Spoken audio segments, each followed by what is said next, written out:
once again, welcome back to Racestars TV for another Tuesday night live. Tonight, we get to go racing with Formula Fords, the RaceKraft Australian Formula Ford eSeries driven by FRG. My name's Chris Mitchell, your host for tonight, alongside a former Australian Formula Ford champion in commentary. Good evening, Dave Roberts. G'day, Chris. Thanks for that. Mate, how are you tonight, mate? I'm good, mate. I'm brilliant. It's been a great weekend. We're set for some pretty awesome racing for tonight. We've been hyping this up for the last few weeks, talking about 40 Formula Fords ripping around Monza. This is going to be red hot. We've just had Heat 1 for the Silver Split, about to get into the feature.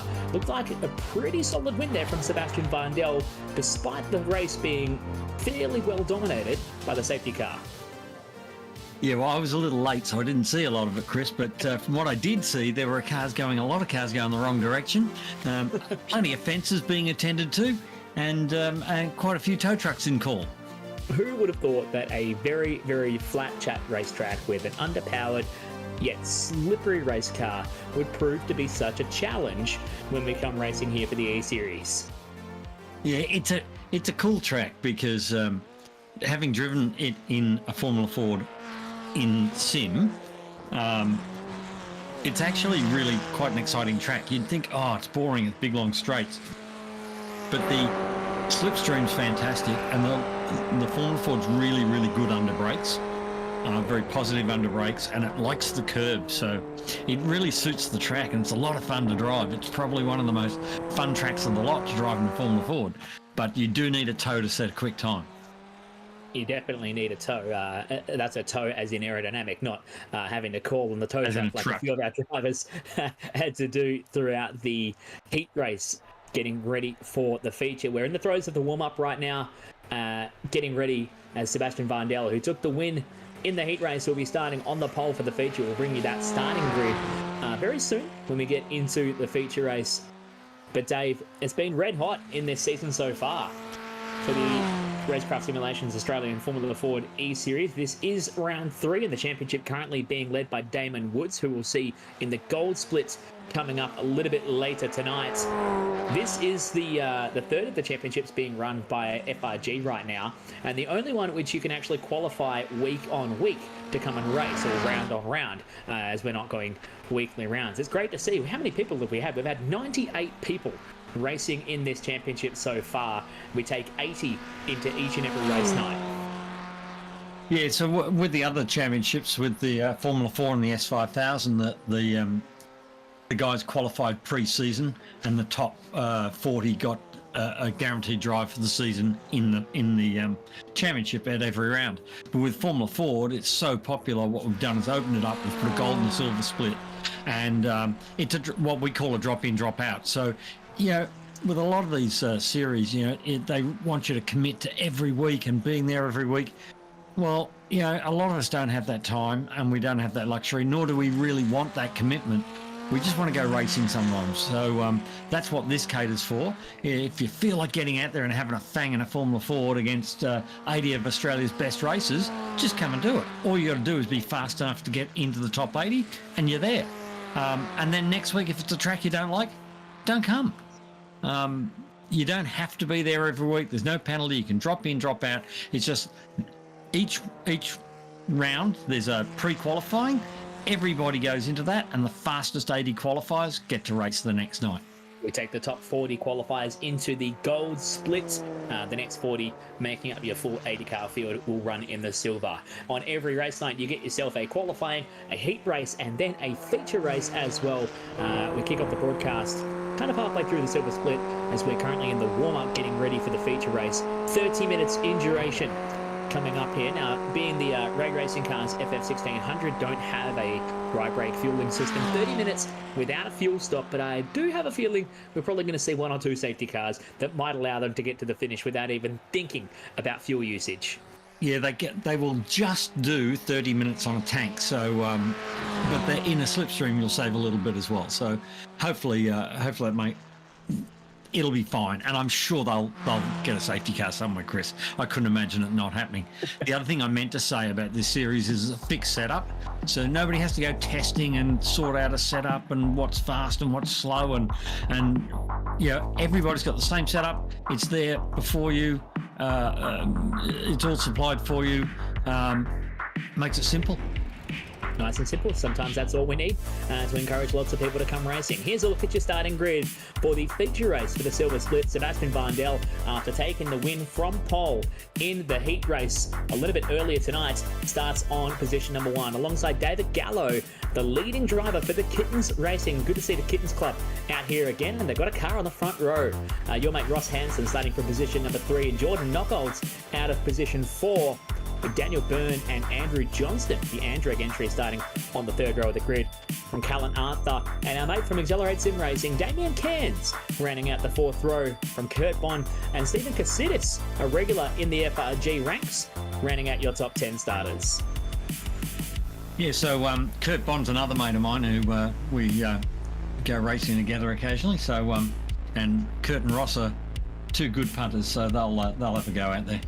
Good to see John Lee, the face and voice nowadays of RaceKraft Simulations, the man behind the magic, starting out of position 32 as we go straight into it. Green lights are on, and we're away and racing for 30 minutes here from Monza. Vandel trying to get himself a decent start here as they put the power down. All about 118 brake horsepower available from the 1600cc 4-cylinder carburetor combinations as Vandel trying to force the issue down into the first chicane. Ross Hansen losing a bit of ground and gets a little bit loose coming off the chicane there. That's a bit sketchy sometimes. It's about 8 abreast in there, wasn't it, Chris? I could see. That's with overlap too. They were tessellating nicely. It's good to see that the majority of the field actually surviving the first chicane as Vandel in the 4-car leads away. Knockolds buckling in hot pursuit, already showing a nose on the way on the opening lap here as they make their way out of Variante della Roggia chicane, and on the way into the first and second Lesmos for the first time. This could be a bit of a hairy part of the racetrack here. You've got cold tyres, a heavy car. It can be a little bit loose and no aerodynamics to help you. A little bit of a twitch from the car in the middle of the corner, and you can write yourself on a one-way ticket straight into the barrier. Yeah, so 2 there trying to make a little break. They've got a bit of a runaway from Ross Hansen there in 3rd, and Ross has got David Gallo all over his tail. So those guys, if they're smart, might just work together and try and drag themselves back up to these 2 leaders, because if they keep fighting like this, that'll slow them down very, very quickly. That's definitely going to slow them down here. Jordan Knockolds went for a big look on the way into turn 8 at Ascari and decided to back out of it at the last moment. Had to really get on the anchors to slow things up.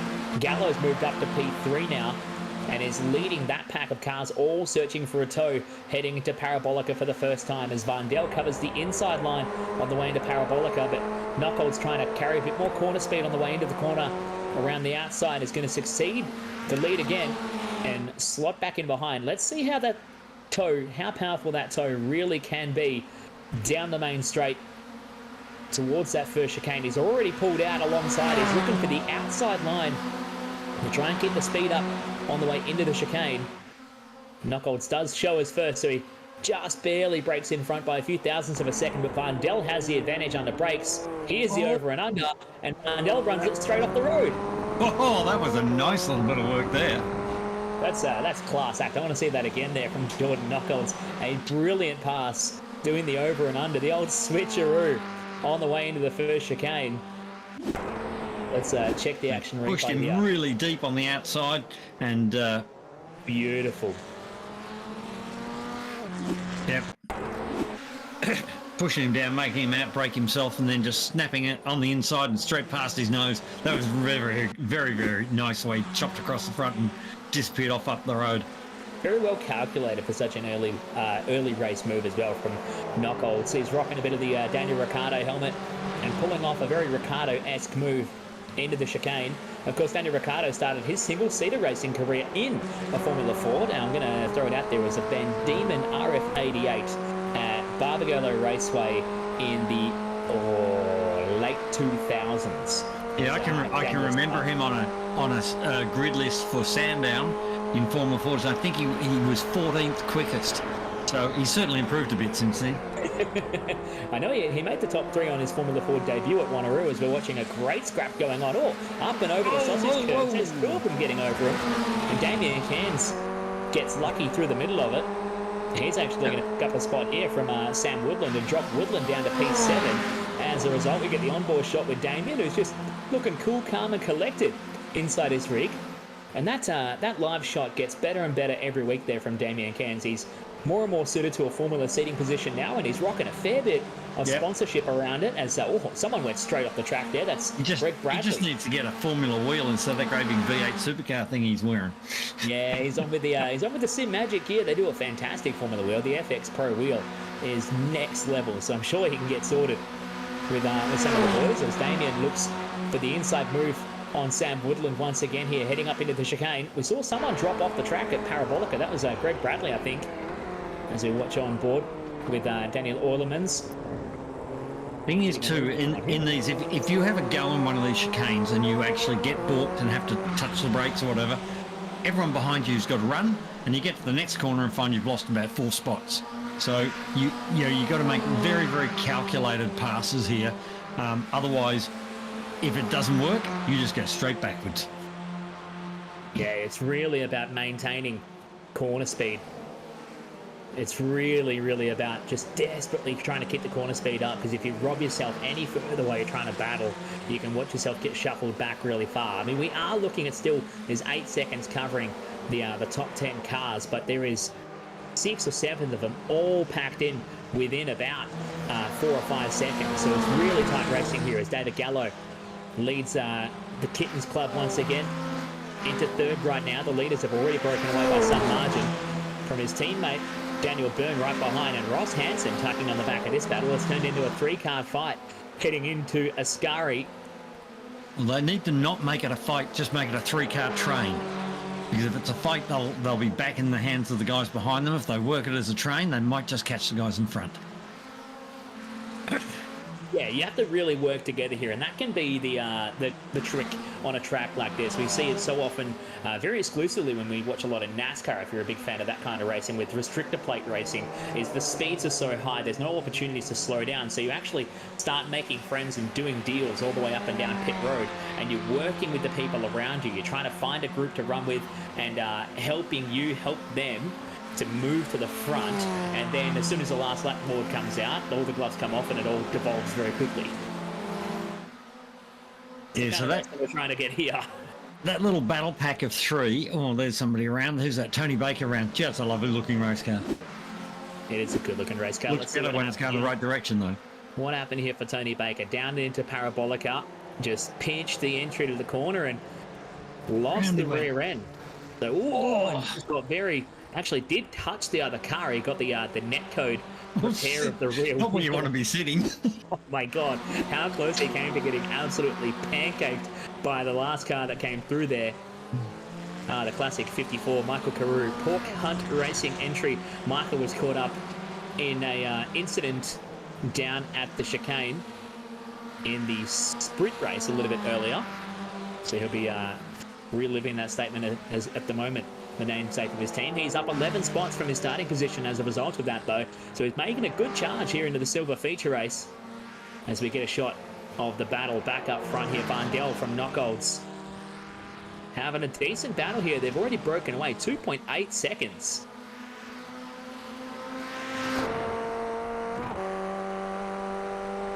Yeah, so bit of a frog in the throat tonight, I think, Chris. I think it must be an Italian one.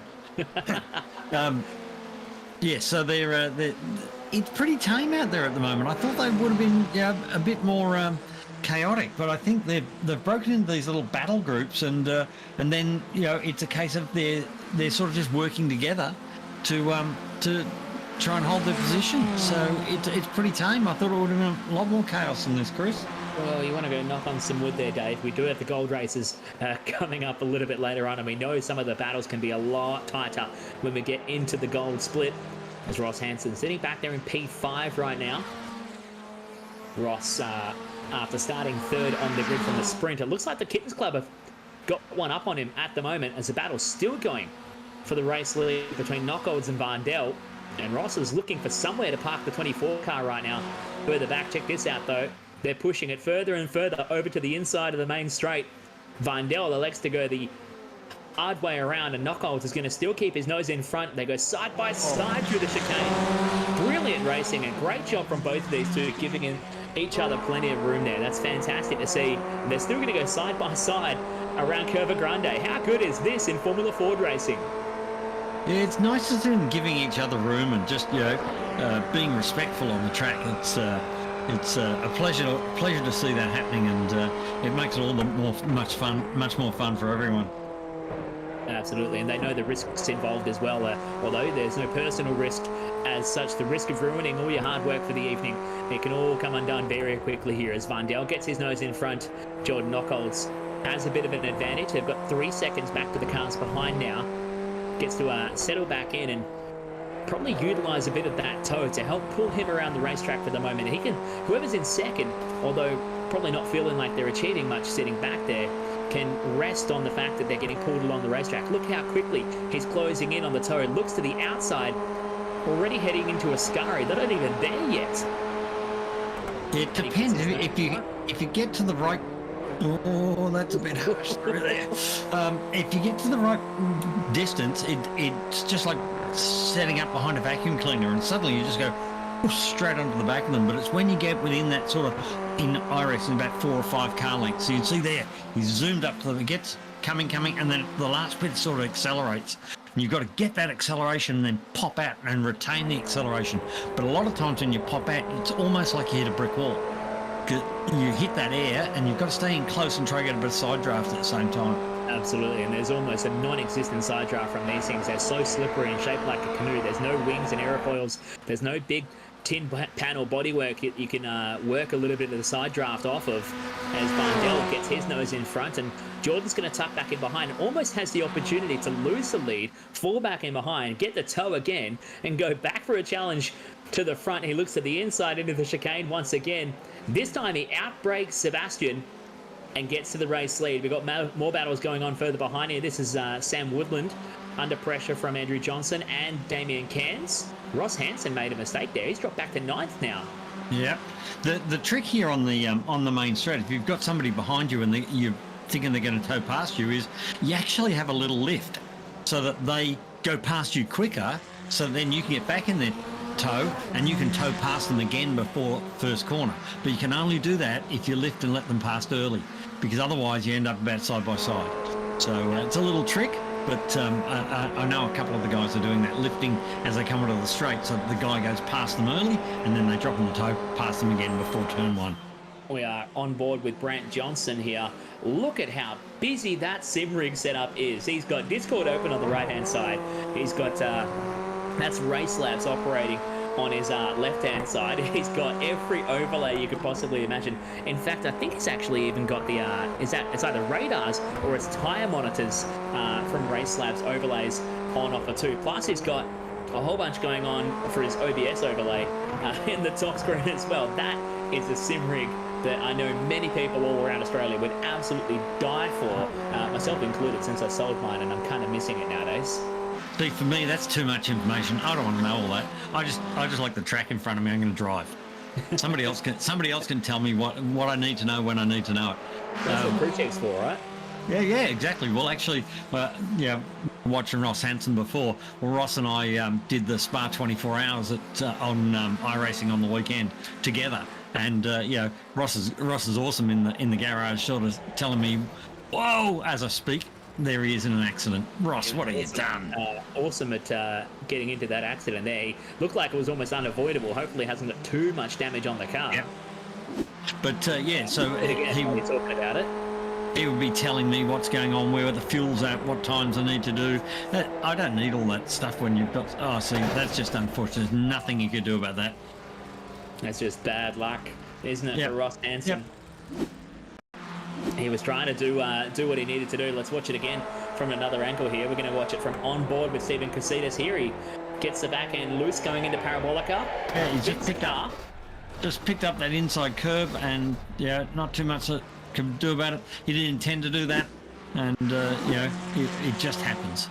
Yeah, and now the process that'll go on from here is back there in the stewards room in race control with Lockie Capel, Rue Koistra and Ty Ratcliffe all behind their screens at the moment. They'll be watching that. They'll be making notes of all of the incidents that they see, plus relying on in-race communication from the drivers to call out any incidents that they report or reviews that they request throughout the course of the race. And they'll be making notes. I'm sure the notes will be overwhelmingly clear there that it's a racing incident. But many times it does result in a penalty, and they can be applied either in race or post race from our race controllers. They do a fantastic job here at FRG as well. That's Knockolds round. And now it's Orlemans. Daniel Orlemans with a same livery. Yeah, he got you caught out there at the De La Roggia chicane. So Orlemans goes back through the order now. He's down to P9. Check out this battle, though. They are still going at it. Knockolds and Barndell. Here we go. Sebastian going for another look down the inside on the way into Parabolica. I think they're having fun, don't you? Oh, looked a bit close. Could have sucked the stickers off the sidewall with that left rear tyre for Sebastian Barndell, who, geez, they're really trusting of the net code. They sure are. I was just thinking exactly that, Chris. Netcode's not exactly that good, but you can do this because the leagues that FRG run are all Australia and New Zealand only. So you don't get Americans and Europeans and English in the thing with poor net connection, which means you get much more net code happening. We run only Australian and New Zealand drivers, and you've got to have a ping of less than 150 or something or other. And what it does, it makes it a much more solid racing environment, so you can run pretty close generally and get away with it. Yeah, that's what they're really trusting in right now. They're putting their night on the line as, oh no, a spin for Andrew Johnson. He's on the inside of the first chicane. How has he done that there? That's an interesting place to go get parked up for Andrew. And as always, Luke on the JOB for us already. He's come down here. Where's he gone? He's switched and swapped and he's gone to the outside. He's just lost it under brakes, I think. Yep. Oh, and a little tap from the rear. I've got to say, I'm not loving that. Not loving that livery. It looked like a very awkward kind of spin. Started really slowly and had to park it on the curb, and unfortunately got clipped by the other car. As these two still putting a lot of trust in their net code. Barndell still holding on to the race lead here. We're 13 minutes and 35 left to go before we get stuck into the gold split for the night with their sprint race, followed by the featurers. What's going on here? We've got Kurt Bond making his move past, as Ross Hansen falling down to P14. It looks like that car might be a little bit of the walking wounded here, Dave, and Ross Hansen is now in damage control, trying to get it to the finish. Yeah, well, the good thing with these cars is that generally they're pretty good if you have a little bit of a bump and a nudge. They're not too fragile. They've built them sort of fairly strong, which you need to. It's Formula Ford. What have we got here? This is a bit of slow-mo happening here. Now we're seeing what they're going to pick up those curbs. No, they're missing those. These big bollards, the big blue and yellow bollards on the inside, if you hit them too often, you can actually damage the car. Well, so that's really nice. Look at the thread. There you go. Bang over the curbs. But how good's that in slow-mo? Very, very nice. Good work from Pete Ziedler as well to just clip those sausage curbs. These three guys are having the ball. Having a great battle. They go down the main straight. Daniel Orlemans back up to P7, just passes Greg Bradley on the way into the first chicane. The Chill Out Motorsports entry now moving back up through the top 10 after that spin at the second chicane. Well, that was a bit Vandel there got a little bit loose under brakes. Car diving left and right as he's diving on, and the two kittens in the background working so hard together to try and catch these guys in front. They're pushing very hard at the moment. We've got a replay of that. Watch this from Vandel just moving around. He's right just on the grass. Bit of a Perez. A very sketchy moment. And I've lived that in real life with the Formula Ford when you get the back end loose under brakes, and maybe at the age of 16 a little bit less experienced than I could have been. Compression locking, as says, the transmissions in these cars are very unforgiving. They're still a H pattern transmission, or traditionally in the real world they are. They are a 4-speed dog ring engagement gearboxes. Oh my goodness, Vindell is just munching over the top of those curves right now. And Jordan's going to have him here. He pulls out to the left-hand side, but probably doesn't have the closing speed. The transmissions are so unforgiving here. They don't have a synchro. The synchro provides an easy way to mesh between the input and output shafts of a transmission traditionally in a road-going vehicle. So if you get the rev matching just a little bit wrong in these cars, they are brutal. I guess the most of these people in this series would still be rocking with the sequential in. Yeah, so most of them are probably using out the window. Most of them are probably using paddle shift, Chris. So, yeah, paddle shift with the hand clutch, which is what a lot of them run. So that's not real simulation. I'm sure John would be rocking in this race right now, rocking the old H pattern. I even tested a few for him when I was in. Now, how is John Lee? We should go and have a look at John Lee if we can, Mr. Director. Well, he's 5 laps down, and yeah, but we should give him some airtime. Oh, he's out of the race. This is. Oh, is he? Oh, okay. Speaking of, though, John Lee, RaceKraft Simulations, proudly supporting this series once again. We saw the RaceKraft ad at the start of the broadcast. That rig that we filmed that video in is absolutely fantastic. The old video we did a while ago with the PT1 rig was a fantastic piece of kit, but this the new rig that we were filming on was actually John's new personal build. It was, I think it was a new evolution of his Stage 6 rig. He's actually installed it in his home now, and he's wrapped it up in triple 49-inch 1000R curved monitors. So he has like a full wraparound of screens around his head. It's beautiful. Now, we're looking here. There's the image. Oh, look at that. Wow. That's phenomenal. So that's in John's spare room in his house here in Perth. He moved it into that house over the course of, I think, 3 weeks it took to get there. That's the new Stage 6 from RaceKraft with his low-profile fan ducts and his new RKS 03R type racing rig with all this premium hardware. The level of detail that he goes to, and yet he still loves his Honda CRXs for some reason. I'm just looking here. The Kitten boys are catching. They're now only 1.5 seconds off the back. They were nearly 3 seconds back. Now they're 1.5 seconds back. So they are catching, and there's still 9 minutes to go. So I reckon they can get to these guys in front. It's a big call. Oh, Tony Baker getting caught up there. Now, has he got too much damage as the car just runs straight into the fence? What has happened here is dicing on the way through the Lesmos, runs it off into the Sandra, clouts the other car, and then gets on the brakes and comes to a stop and reevaluates his life choices right there. So Tony Baker is stuck on the exit, and he's towed. He's towed out to the pit lane. So we're going to keep on going here with 8 minutes 20 left to go.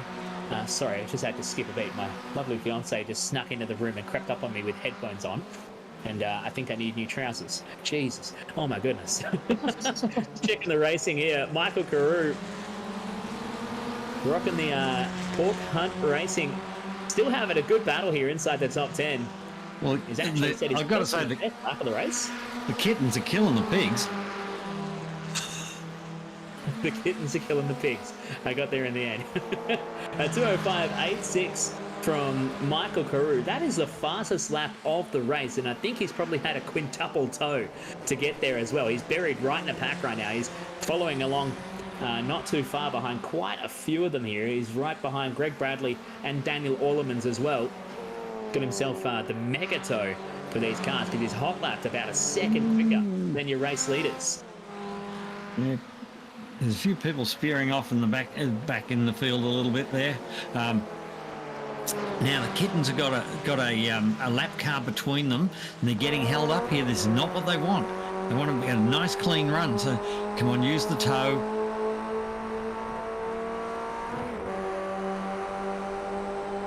Well, there we go. Very nicely pulls it out to the left-hand side. That lap car is doing its bit just to stay out of the way. Rolls out of the throttle just a little bit. And the kittens maintain their 9 lives as Knockholds and Vindell still fighting it out front now. They did lose a bit of time to your leaders. It's out to 1.7 seconds. They need to work together, and they need these leaders to continue fighting to be able to close up this gap. Look at this, Sebastian just weaving left and right, trying to pick which side of the racetrack he's going to choose this time around. It's like a never-ending game of chess. Oh, look at roll the dice. Oh, nearly lost the car on the grass there. Oh my goodness! They're getting a bit serious out the front here. They're going to slow each other up doing this. Oh, and a tap in the back. Now I wonder if that was a tactical foul there from Sebastian Vandel. Just not quite getting off the chicane as quickly as he needed to. Slows up Jordan Knockholds. Look at this in the replay. Come on, kiddies. Yeah, kitty, go! As you watch it happen, look at Knockholds, just about runs it off into the grass, down the straight. And then if we stay with it for just a little bit longer, you see Vandel is pinched off on the entry to the chicane, slow off the exit, and then Knockholds tags him. And that's allowed Sebastian to actually open up by about 6-7 tenths of a second here.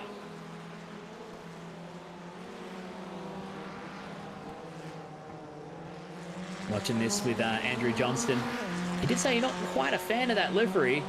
It's very well blended. There's a lot of detail in it for the Andrew. Yeah, there is. Oh, that's one of the kittens in the air. Oh dear, one of the kittens goes flying as Knockholds actually got problems. I think Jordan might have damaged the car in that altercation with Vandel on the exit of the chicane, and one of the kittens' cars just went flying over his right rear tyre. Yeah, I think trying to hold on to third. What's happened here? The second of the kitten's car is not pulled out early enough. What? No, he's just made a mistake, getting a bit too close in the toe and didn't pull out early enough, and he's clipped him on the way. So I wonder whether Jordan does actually have damage. We watch this again from the kitten's car, just right rear beats a left front every day of the week. And I'm surprised they've all got the wheels on them. The kittens probably lost a couple of the 9 lives there. So that puts David Gallo up into second. Jordan Knockholds in the pit lane. So Jordan is OUT out of this race after running at the pointy end of the field for so long here. That elevates Damien Cairns up into third. He'll get a fast repair, but here Damien's come from the clouds there to be suddenly up in third place. What a great drive. So Knockholds is still showing 5th on the screen, but he'll drop down the field. He will get a fast repair and get back out, so he might not be too bad. As is Daniel Byrne also in the pit lane, so both of those cars will re-emerge from the pits probably just outside the top 10 here. Looking at our timing, they are showing 10 and 11, as that puts Michael Carew up to P5. How's this guy? 21 spots up from where he started here in the feature after coming a cropper in the sprint race a little bit earlier tonight. Definitely a case of staying out of trouble and keeping focused. That's the main thing. Stay out of trouble, stay out of everybody else's problems, and mosey your way through, and you'll gain a few as people drop off, but he's certainly had to pass some cars to get there as well. Oh, you can always count on, especially in a race like this, 40 Formula Fords on a high-speed, aero-dependent track. You can always count on many people tripping over the proverbial and bringing themselves unstuck in a race like this, as Lucas Burt goes flying down the inside there, the Old Mate & Sons Motorsports entry.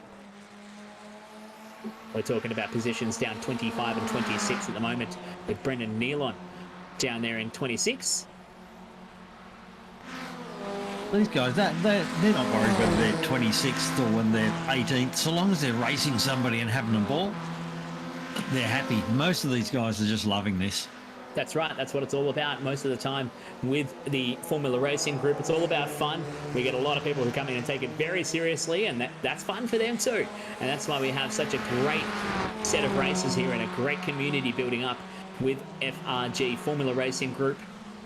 With the 3 championships on offer at the moment, the RaceKraft Australian Formula Ford Championship eSeries, driven by FRG on right now, plus the S5000s and the official FIA F4 Motorsport Australia and this series. This series, the Formula Ford series, is actually backed and supported by Formula Ford Australia. So the real world guys that run the Australian Formula Ford Championship. So they're fully behind this and are hoping to use it. Hoping that people may find this as a bit of an introduction to Formula Ford racing, and maybe some of these guys consider buying one because I think they're cheaper than John's rig. They are certainly cheaper than John's rig. I know the final price tag value on John's rig, and I've been sworn to secrecy that that it doesn't get out. But I tell you what, you can buy a Formula Ford and probably do a season or so of racing locally if you have racing at a local track. If you live near Sandown or Phillip Island or Eastern Creek or even over here in Wanneroo, you could probably get a season of racing out of your Formula Ford plus the purchase cost for less than what it would cost to build a rig of that level of insanity. But also, Formula Ford offers a few different ways to come in. You don't have to come in at the National Championship. They've got the National Championship runs the Duratec engine. It's a bit more expensive and it's a bit more commitment travelling interstate. But there's all state series where you can run a Duratec engine car, or you can drive an older or even a modern Kent engine car, which is what these have got in them. And so they're a bit cheaper. And then there's also the historic cars that you can buy a historic Formula Ford and run that for about 20 grand. That you buy a fabulous historic Formula Ford, and that's a good entry. If you just want to get in and sort of find out whether you want to get involved or not, you can do that. Buy a historic one, you can do a bit of state racing, or you buy a state car and do some state racing, and then when the national championship comes into town, you can go out and have a go at the national championship in your Kent car, in the Kent class of the national championship. So there's a lot you can do with these things. Plus, you just take it out, go down to Phillip Island, go down to, like you said, Sydney Motorsport Park. Just go out and do a track day out there in the thing and just drive it. It's a fantastic experience. So, and we're hoping that, maybe this will introduce a few people to that. Well, fingers crossed as we get a look at Barney, the flag man, hanging out on the main straight. Now, from my understanding, he should be waving the white flag, but we might get another lap in just yet. I didn't quite see. I hope they got enough fuel. With the told white flag. So they're on the final lap now with Sebastian Varndell, who, since he cleared the limping car of Jordan Knockolds, has absolutely monstered away with this to a 3.3 second advantage over David Gallo and Damien Cairns second and then third. Damien Cairns another 7 seconds further adrift there as Gallo here at the Kittens Racing number 12 entry, making his way down towards the Lesmos. So now, have they got enough fuel? Because if they've been hard on it, it's very, very close at the finish on fuel. Geez, that'd be horrible if you ran it so close and then didn't get to the finish at the iconic Monza circuit. As Sebastian Varndell out of the Lesmos, running his way towards Ascari. We get that great shot looking down from the top of the banking of the original Monza oval circuit. Look at the way he throws the car in, slides it across the apexes. Yeah, beautiful. That is beautiful racecraft right there from Sebastian Varndell, who by rights, I actually did say before we got started with the broadcast, I would have expected Sebastian to make his way into the gold split. Now, Sebastian qualified 48th after completing just 9 laps, so he just wanted to park himself in the series and have some fun, and made it into the silver split. Took out pole position in qualifying, took out the heat race win to start on pole for the feature, and then 30 minutes later and a lot of battles with Jordan Knockolds, Sebastian Varndell powers away to win the feature race here in the silver split ahead of David Gallo coming across the line in second, and Damien Cairns weaving in celebration to round out your podium. He's a happy man. Yeah, I'm hoping he's not weaving to try and get the fuel in the tank into it. Just get the fuel to chase the pickup, you reckon? Yeah. So, Sam Woodland there in fourth. Sam's a real Formula Ford racer. Races in, I think, in Victoria. I think he runs his car. Michael Carew fifth. Daniel Orlemans in sixth, which was the one I picked the wrong car. And there's my mate Kurt Bond in seventh. Well done, Kurt. Nice drive, buddy. He was way back on the grid there in the feature, so he's had a good run. Outstanding, actually, from Daniel Orlemans as well, because he had a big spin during the race. He spun at the second chicane. We caught that on screen as well. So for him to come back through the field, up 7 spots to P6 as we keep on going back here from Mark Jeffrey, Gavin Mins, and then Jordan Knockolds, who made it back. Salvaged 10th place out of that. What a great effort. So I'm really pleased to see Jordan make that top 10 after such a good run so early on. It was such a little mistake, but it had a nasty outcome from that. Here we go. God, that hurt. Oh, jeez. It looked pretty painful there. Unfortunately, we lost Daniel Byrne in that incident too. Daniel having to go through the pit lane. He rejoins and ended up finishing right behind Jordan in P11. So Not too bad from those guys. It's Pete Zeidler in P12 from John Baldwin, Sean Reed, and Ross Hansen, your 15. We get some of these great shots on the cooldown lap, as everyone gets to just roll around for one final cooldown if they've got enough fuel to get to the finish, that is, or get it back to the pits.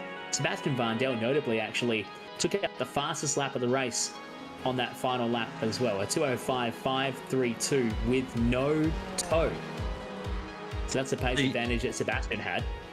But it's also concentration. You haven't got somebody else in front of you. Like when you're in a tow, you've got a car in front of you. It obscures your view a little bit sometimes. It can upset the car in the corner. Somebody's not quite as quick. It's hard to get a good lap with a tow. So, sometimes you're better off just ignoring the tow and just driving it as hard as you can. That's entirely true. As we check out your feature results for the silver split, Sebastian Vandel from David Gallo and Damien Cairns on your podium tonight for the silver split for the RaceKraft Simulations Australian Formula 4 Championship E-Series, driven by Formula Racing Group FRG. Sammy Woodland and Michael Carew rounding out your top 5. We're going to drag in at least 2 of your winners because they've come into the green room already. We're just waiting on the 3rd place. Or, sorry, who are we waiting on? Yes, we've got Damien Cairns. We're just waiting on David Gallo, but we'll start from the top. Sebastian Vandel, congratulations, mate. You're a winner tonight. Yeah, cheers, guys. It was a good fun racing there throughout the 30 minutes. It was definitely close wheel to wheel and very enjoyable. What was going through your mind in the never-ending battle that you were having there with Jordan? It just looked like every time you guys got onto the straight, you were having to play that strategic game of trying to position your car for the tow.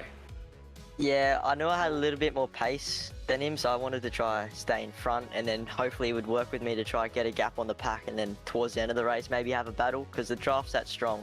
It's hard to break away from anyone, so it was definitely good fun. And yeah, talk us through that minor incident that looked like it might have brought Jordan's race unstuck. Down into the chicane, you looked to the inside.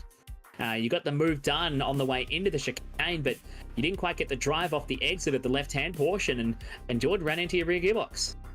Yeah, I hit the curb, got a bit of wheel spin, and then I think I just dipped the rear wheel into the dirt, and then came across a little bit. Probably shouldn't have. I don't know if he made enough contact to sort of end his race, but if I did make contact with him, I apologise for that. But other than that, it was good, clean racing the whole way through.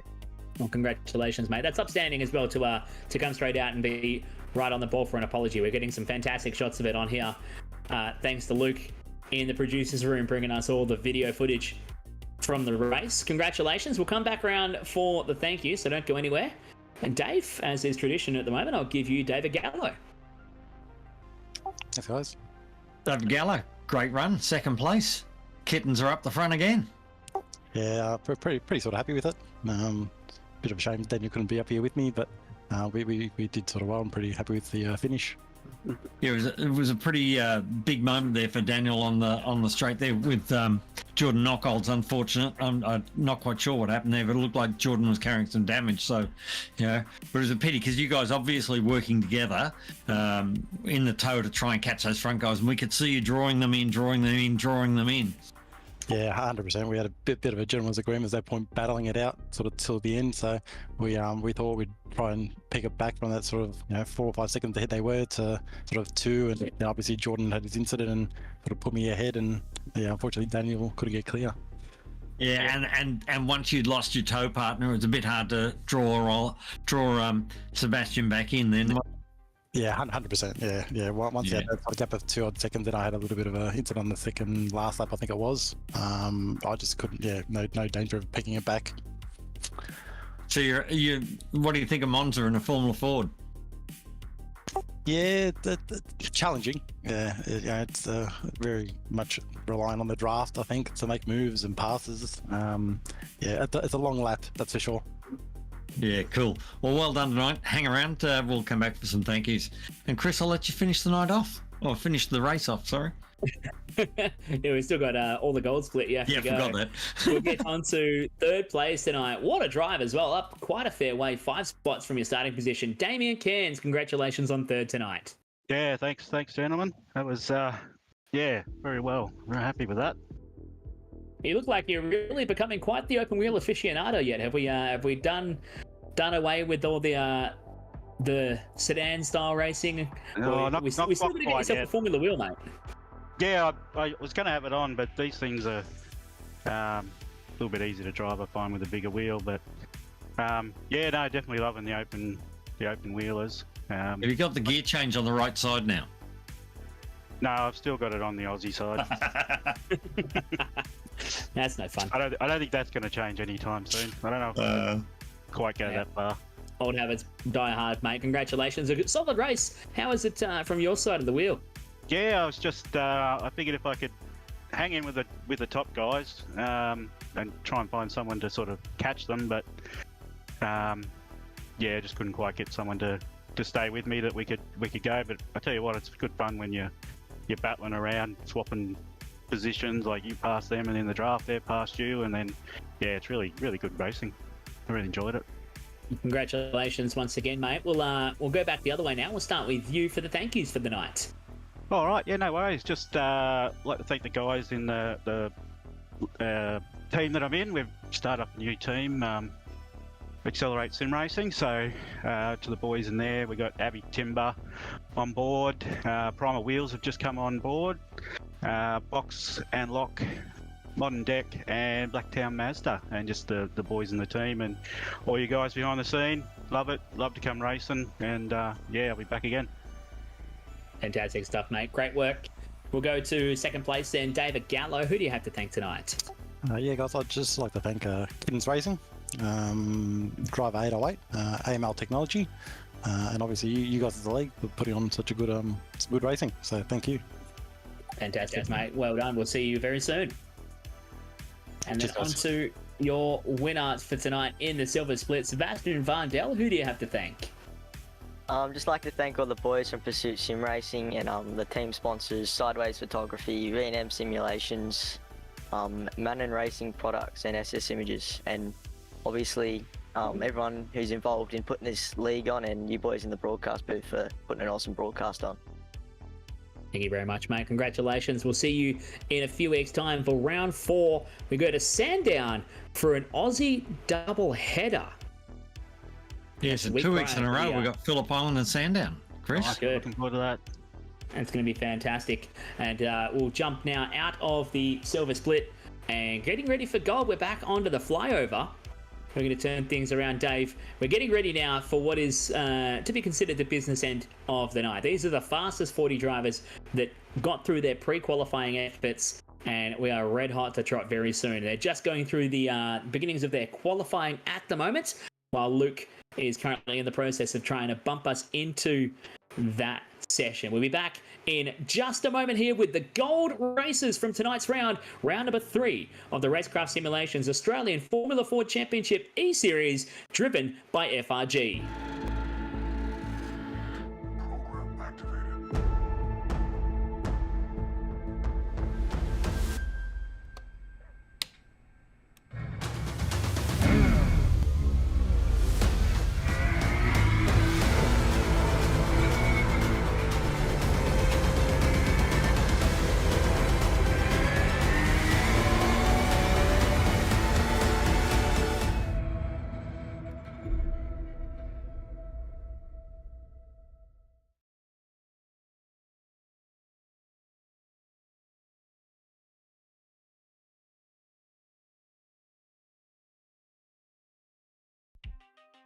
And we're back just as quickly as we were gone. We are right back and just working into the end of, I think, was qualifying.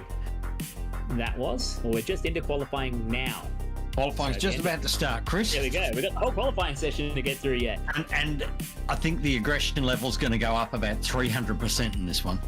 Well, as we expect as well, you look at the names that are lining up in tonight's session. If we take a quick look through the pre-qualifying order, just after we check in with how the weather's looking, it's currently 31 degrees outside, 42 degrees on track. At 4:45 in the afternoon. It's going to be hot. It's going to be greasy in the peak of Italian summer here from Monza.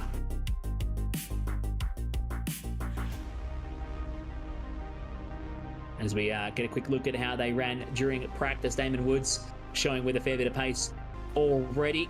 Your championship leader throwing down a 2:04.4, so that's a good second clear of what we saw from Sebastian as your fastest lap of the race just moments ago in the silver split. Top 3 guys, all real-world Formula Ford races. Yeah, that tells the story, doesn't it? With Will Lowing, who I saw Will Lowing actually a little while ago on social media having some runs in at Formula Ford. I think that was it. Well, it is actually Will Lowing in the car. I think he's using his father's account, being Mark.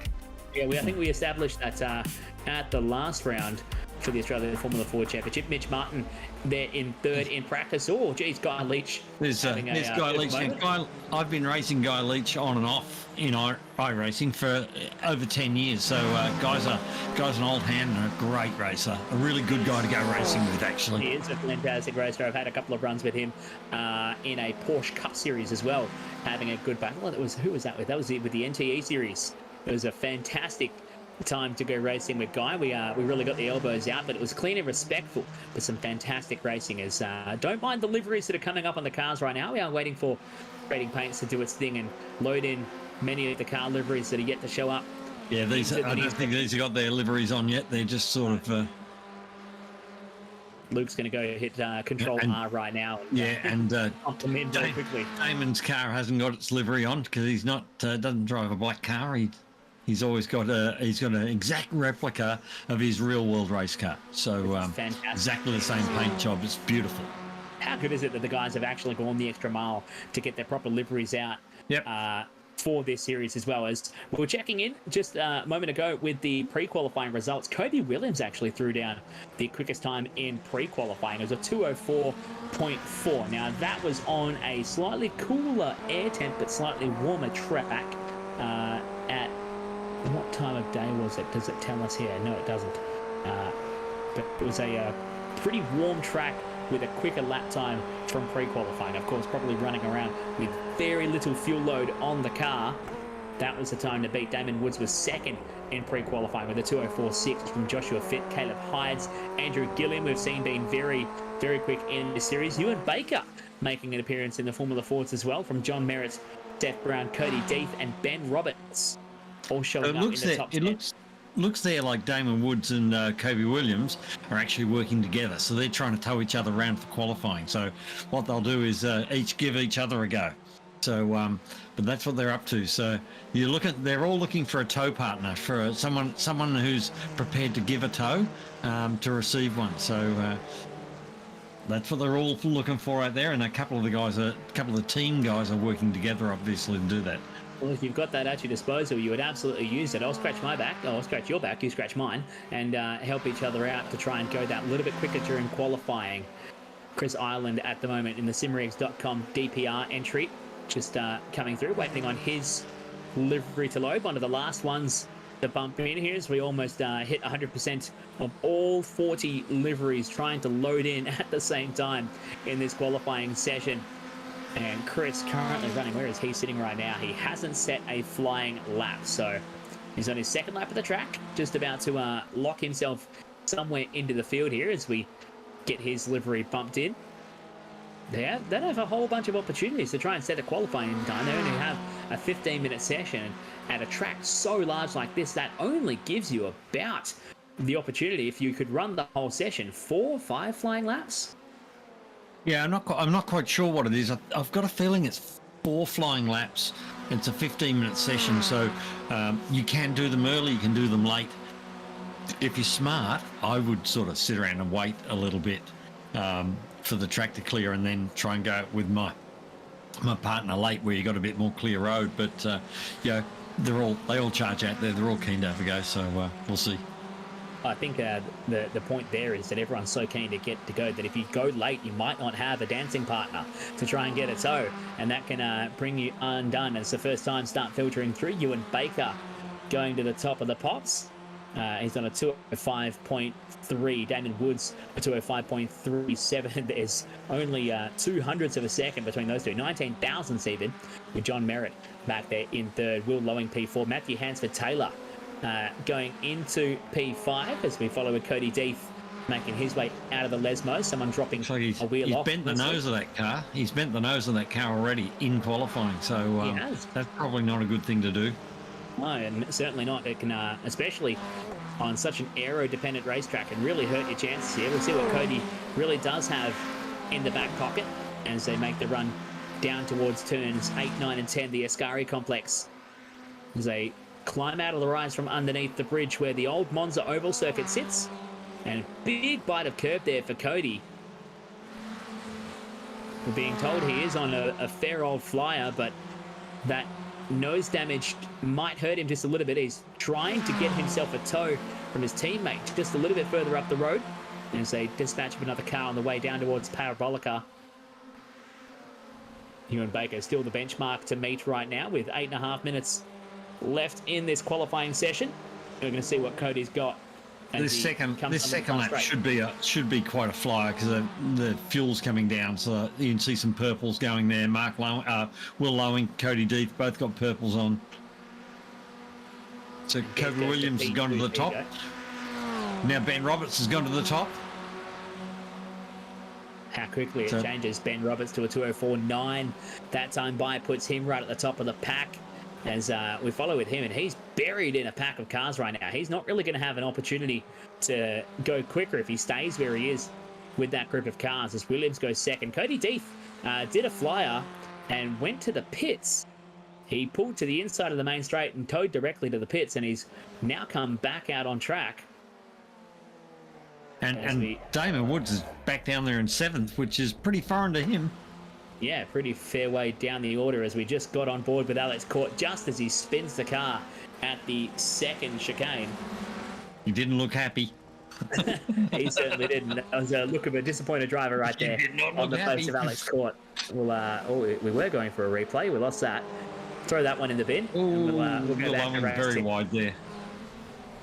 The other thing is, see, once you're off track and you get an off track like that, there's another one gone to the woods. But once you get an off track, that whole lap doesn't count. It's just like the off tracks in Formula One. Yeah, they pull them in, say that one's been, Max Verstappen's lost his lap for track limits. Well, iRacing has track limits. You put a wheel on the grass and you get an incident point. Gone. No lap. No lap. So you got to go and try again. From last week's discussion about track limits with the FIA Motorsports Australia F4 series from Red Bull Ring. That was bad enough talking about track limits back then, especially after the Grand Prix that took place the weekend prior. As we pick up the American hot dog racing entry. That's got to be Jack Mara, I'm guessing. I don't know who it is. It's Jack Mara. Hit bang on his. I know his personality. That is, he's got a great sense of humour, and that is. I just looked at it and went, that's got to be Jack Mara. Luke at Racestars TV in the producers' room, just giving us a crack at trying to get one more replay. As we follow Jack Mara again. It is bang on his kind of personality. He is a mean race car driver as well. He knows how to get it done. I've had plenty of good battles with Jack in the background and running with some F3 officials. As we follow along with Jack on the way out of Ascari, trying to maximise the corner. Jack down in 32nd. He's only set a 2:08 so far. So we'll see whether he can get something done a little bit better than that and push up the order, because Jack had actually pre-qualified fairly decent, 14th fastest in pre-qualifying leading up to tonight. We go back his sausage hasn't got legs, has it? To the top for Damon Woods. He goes back to the pointy end of the field. What's that? A 2:04.5. See now there's his right livery, not the black car, but the right livery on Damon Woods' car, exactly the same as his race car. Here's two beautiful looking cars in Braden Martin here. In car 9, they go to so much trouble to make every effort. The helmets are painted, the cars are painted. It's just beautiful.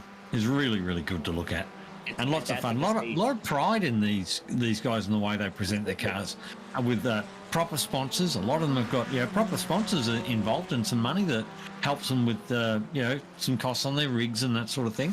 And it's great to see. It's fantastic. Or at the very least, an adaptation of their real-world livery to give their existing sponsors just a little bit more legs, like we see for Damon Woods, as we see a bit from Kobe Williams, using Damon as a a bit of an aerodynamic aid now as they come out of Parabolica. I think they're both gunning for a flyer. Are they at wide open throttle? Yeah, so I think Damon got the toe last time, and this time it was Kobe's turn, and he's gone to the top. 204.4. That's fast for Kobe Williams. He's going to keep getting that toe for the moment. He's got a very fast tow truck in front of him, hasn't he, too? Well, he certainly does. He probably picked the best of the litter. With this looks like, is this Guy Leach gone to P3? Wow. Well done, Guy. That was fabulous. I think he got a double toe there out of the two guys. So he's popped one toe to get into another, and that's awesome. That's when you want to go start buying a lottery ticket, when you get it that good and you time it perfectly. As we pick up James Foster, the privateer. He's on a bit of a hot lap now. He's flying. He's got a good toe as well. He goes up across the line. He goes to P8 for James Foster. And Schweiker just went fifth. So we're seeing them pop up every lap. It's faster because there's less fuel. They're getting the tyres warmed up. I think they've sorted out their sort of tow patterns where the group they're running with, and we're seeing different people pop up at the top. And Roberts, who 5 minutes ago was sitting at P1, is now 7th. Absolutely. As we go with Jack Mara in the American hot dog car. Where can Jack park it in the field? All the way up the order to 14th. Not too bad. That's where he was from pre-qualifying, and he still has another 3 minutes left to go in the session. I don't think he's got many of the friends to help him out with the tow around the track right now, as Jack probably going to struggle on that front. Benny Roberts down in 7th. Where does he come across? Just flicking it across the line, and Benny does not change. So he's also where he was.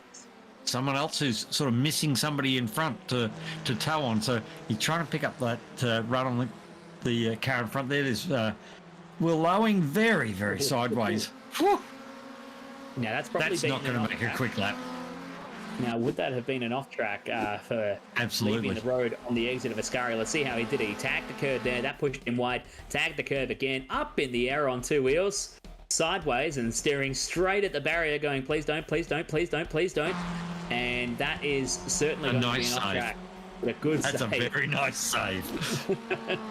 He'd be happy to get that on the stream as well, at least showing off his driving skill, as he elects to not nice go. Nice bit of car control there. With a minute 50 left to go in the session here, we roll down the order. Luke Turner. Now, Luke Turner, I know the name. I know a Queensland Luke Turner who races go-karts and has a bit of a crack in the sim occasionally. So it could be the same Luke Turner having a crack out here tonight. Brabham livery on the car. Good looking car too. Yeah, it is. I love the simple retro style livery, Chris. They look great. That's a beautiful looking car. And I see the big Brabham logo on the side, so I'm not quite sure what the relevance of that is to him, but it looks great. Here's Ben Miles, one of the Vermilion Motorsport guys. Oh, and he's just finished his run. So Ben Miles there in 25th spot. So that's all right. He's got a sprint race and a feature race to go, and if he keeps his nose out of trouble and doesn't do what he did at the last round, which was fly through the air upside down, he should have a good night. Absolutely. We're running down with 1 minute to go here in qualifying. Still Kobe Williams on top. He's still circulating as well here, as is Damon Woods right behind. So I think Kobe's actually given Damon a tow now, or Damon giving Kobe a tow. Caleb Hyde's parked on the side of the racetrack. He's going nowhere here. I think he's just waiting for a start. And he's gone P2 and split. It's Williams at the moment. So decent there for Caleb Hydes. He's always an exciting one to watch, as he has a spinner right in front of him through the Lesmos. Connor Nixon on board with us tonight. Connor, a young West Australian from the southwest region of our state. Another Vermilion Motorsport guy. Yeah, he's having a good run here. He's currently 25th on the racetrack. Connor runs with a more accessible rig to suit his needs and does a fantastic job at adapting to the racing here, as that brings qualifying to a finish, and that will see Kobe Williams taking out the top honours for qualifying. It was a 204.4 to seed him onto the pole spot here, from Caleb Hydes on the outside of the front row, and the current championship leader Damon Woods, the Door Esports entry, missing out by 1.6 tenths of a second. He's still there. He's still in the hunt, Dave. Yep, and a fantastic effort by Guy Leach. I think it's Guy's first time out in the Formula Ford series. What a great debut. 4th spot, 2nd row of the grid. Fantastic drive. He's done very well to park it right there. Andrew Gilliam, a regular at the pointy end of the field here with the Formula Ford's Championship. He goes to P5 in qualifying, just a little under 4/10 of a second off the top spot with Aiden Schweikert. I know with Justin Schweikert, there's got to be a relationship because that's a very unusual name. Very unusual name. Justin also actually a campaigner in the FRG F3 A Series. From Ewan Baker, further behind in P7, Benny Roberts in P8, Matthew McRae, the Build Ninja Racing entry P9, and James Foster making it to P10 here in qualifying.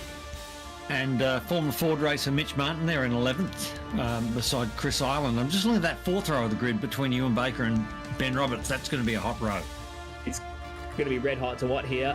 Matthew Hansford-Taylor, not quite the qualifying that you would have thought you'd get from him down in 13th. He's a notable driver down there. Cameron Edwards, a notable name, West Australian here with B8 Race and a campaigner in a lot of circuit racing here on the West Coast. He's down in the late 20s as we get rid of the grid and we watch how good is that shot. 40 Formula Fords up on the red line, right up in the revs as we get set for a start here from Monza.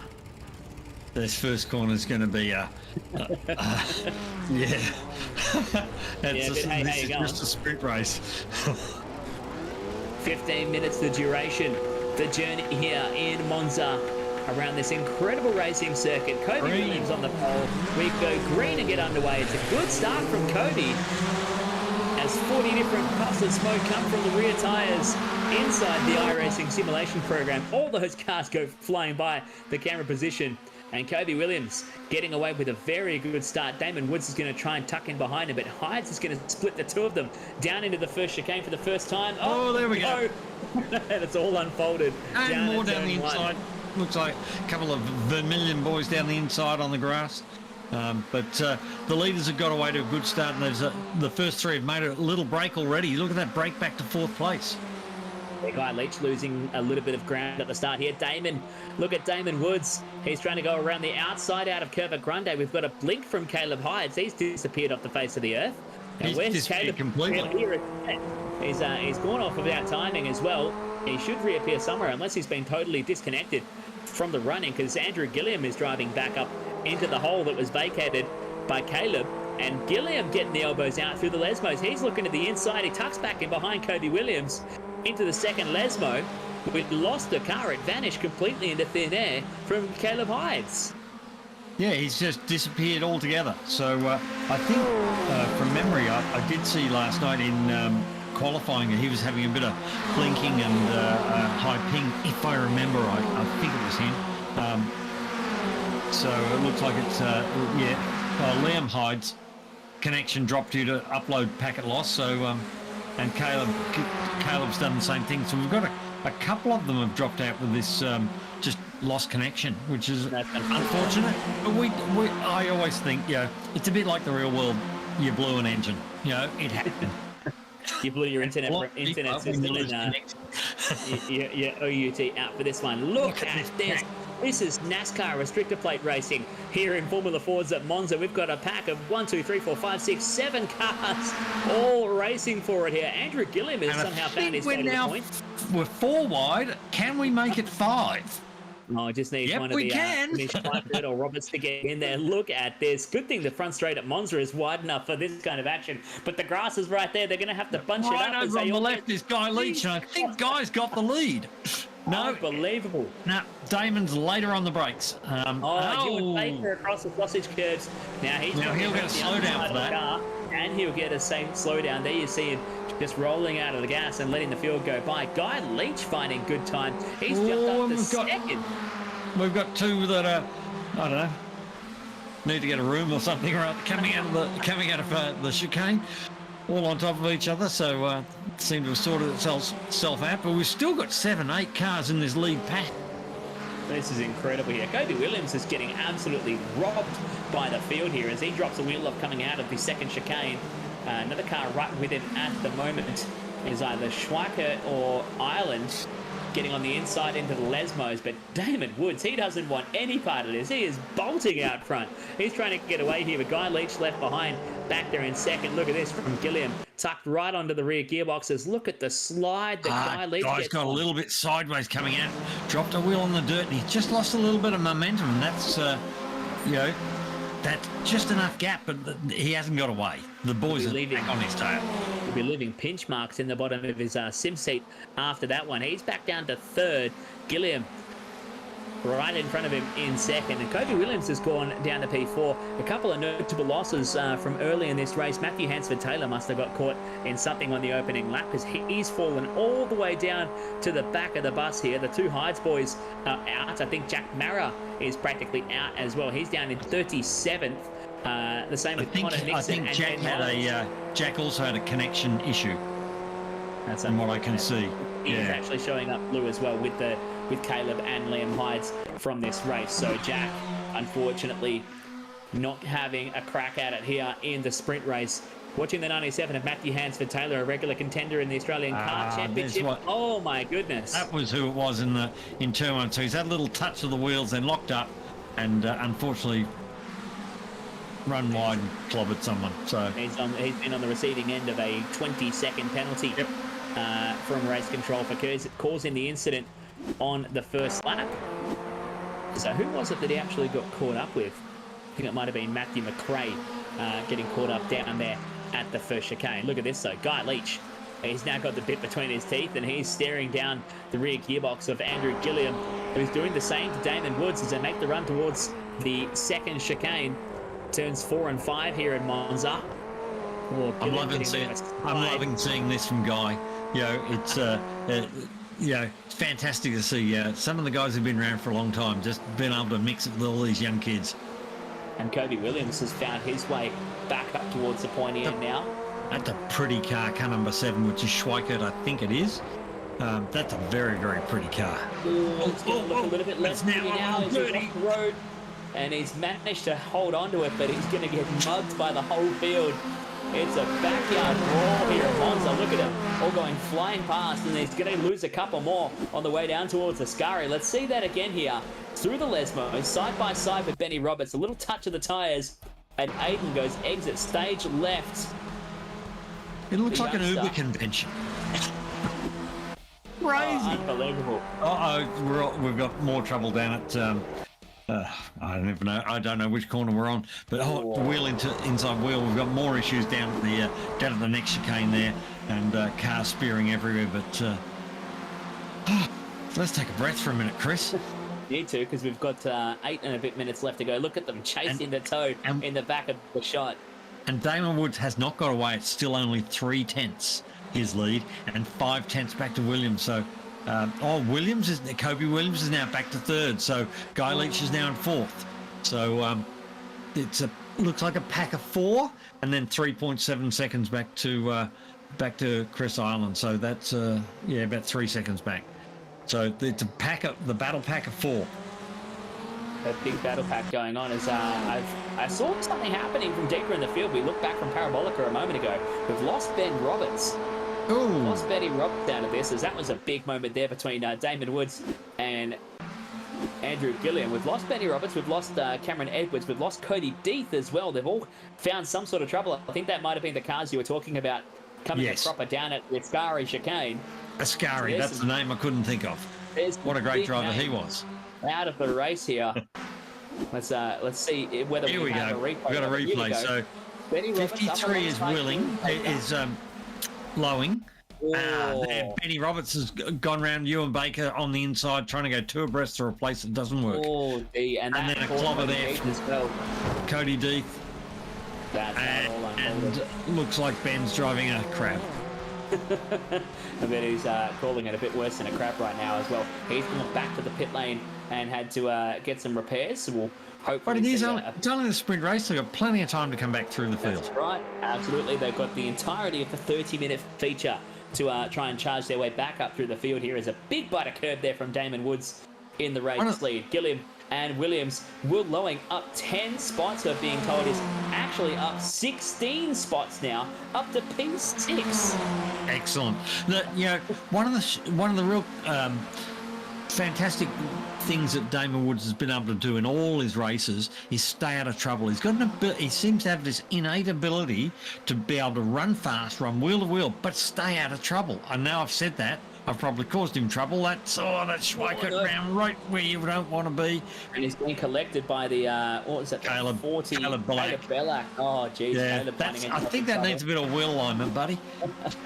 A new set of track rods on for that car. Let's see it all pigeon-toed from Lowing here. What happened was the nothing he could do. Lowing, and then Black just clouts him, just clobbered him right in the side of the car, and unfortunately, that is race done for both of those. The benefit is we do have the feature race coming up after this. 30 minutes in duration. They get a bit of a reset opportunity, and they can go again as Kobe Williams leads the way with 6 minutes to go. Kobe, he got dropped off at the start, but has used the toe to his advantage to get back in front. And Damon Woods is back to third, and Guy Leach is still sitting there in fourth. So these guys have got a lovely little pack going. They look after each other, don't make a mess. They can take this all the way to the flag, and all four of them will start on the front two rows of the feature race, which is what this is all about. This is where some maturity comes into the game. Do they have the head on their shoulders to think about that and go, you know what? I don't need to win the sprint race. We just need to be at the pointy end. We need to be there to be able to capitalise in the features. Williams leads from Gilliam, Woods and Leach. Will Lowing now up to P5. He's up 17 spots from Chris Island in P6. Josh Fitt up 11 spots to P7. He's about 4 seconds off this front battle pack. So, that's a great drive, but he's not going to get up and mix it with these guys. How about it for Seth Brown? Up 26 spots to P9. He started down in the 30s, back in the another suburb outside the racing circuit, and has somehow made his way all the way up inside the top 10 as Gilliam looks on the inside into Parabolica. Damon Woods trying to hang at the long way, all the way around the outside Parabolica, and they are putting a lot of faith in that netcode right now. Now, sitting here in the right place now is Guy Leach. He's sitting at the back here. He's got double toe. Can he find somewhere to go by? Down the inside, over to the right, Guy. Come on. That's it. That's it. You got it. You got it. Straight right on board, and see the way that the cars move around. If you get the right guy in front, you can get the toe down. So he hasn't quite got past Kobe Williams there, and he's got Damon Woods beside him. So this is full on. Now, what you might see here as we run up to the next chicane, you might see Kobe step over to the left to give Damon the toe rather than Guy. So what happens is you can swap around and give different people the toe. Well, he hasn't had to because Damon's actually got up the inside, and Damon's very, very late on the brakes. That was very late, but he managed to pull it up in time for the corner. Guy Leach is going to feel like a bit of a loser out of this one right now, trying to work with these hard charges at the pointy end of the field, but his time may come as there's more battles going on further behind. Will Lowing rocking the official livery of the RaceKraft Simulations Australian Formula 4 Championship eSeries, driven by FRG, holding down P5 right now. Chris Island behind in 6, and then plenty of battles going on further behind. Jackson Austin looking on from Luke Turner. Yep. Up the inside on the Brabham car of Turner into the Lesmos. That's a gutsy place to make a move. Yeah, and you don't really need to do those dangerous moves because, we've got to run down here and he'll probably lose that spot again now. So what was the point? Well, race car drivers, they'll eventually learn their lessons. Now, depending on how many times we got 3 abreast up to Parabolica. 3 abreast. And Kobe's backed out of it. See, Kobe actually backed out of it and said, I'm not going to get involved in that. The guy's got a bit of a run around the outside, so he'll have good exit speed here. And he's got that triple toe to look at. See if he can put it together this time. Well, we come up to the start-finish line with 2 minutes and 25 left on the master clock here for the heat race. The sprint for round 3 of this championship with your gold split. Who's it going to be to try and lead them into turn 1 this time? Leach has got a great run. He can't fit through the middle there. They're blocking him in. He has He's going to nowhere have to be. go He's here. going to have to be a bit more clever than this. I still think that he can get up in that in a podium spot here. I really think he can. So you know, now Lowen's has Lowen got a little bit of a break here on these guys. Is he half a?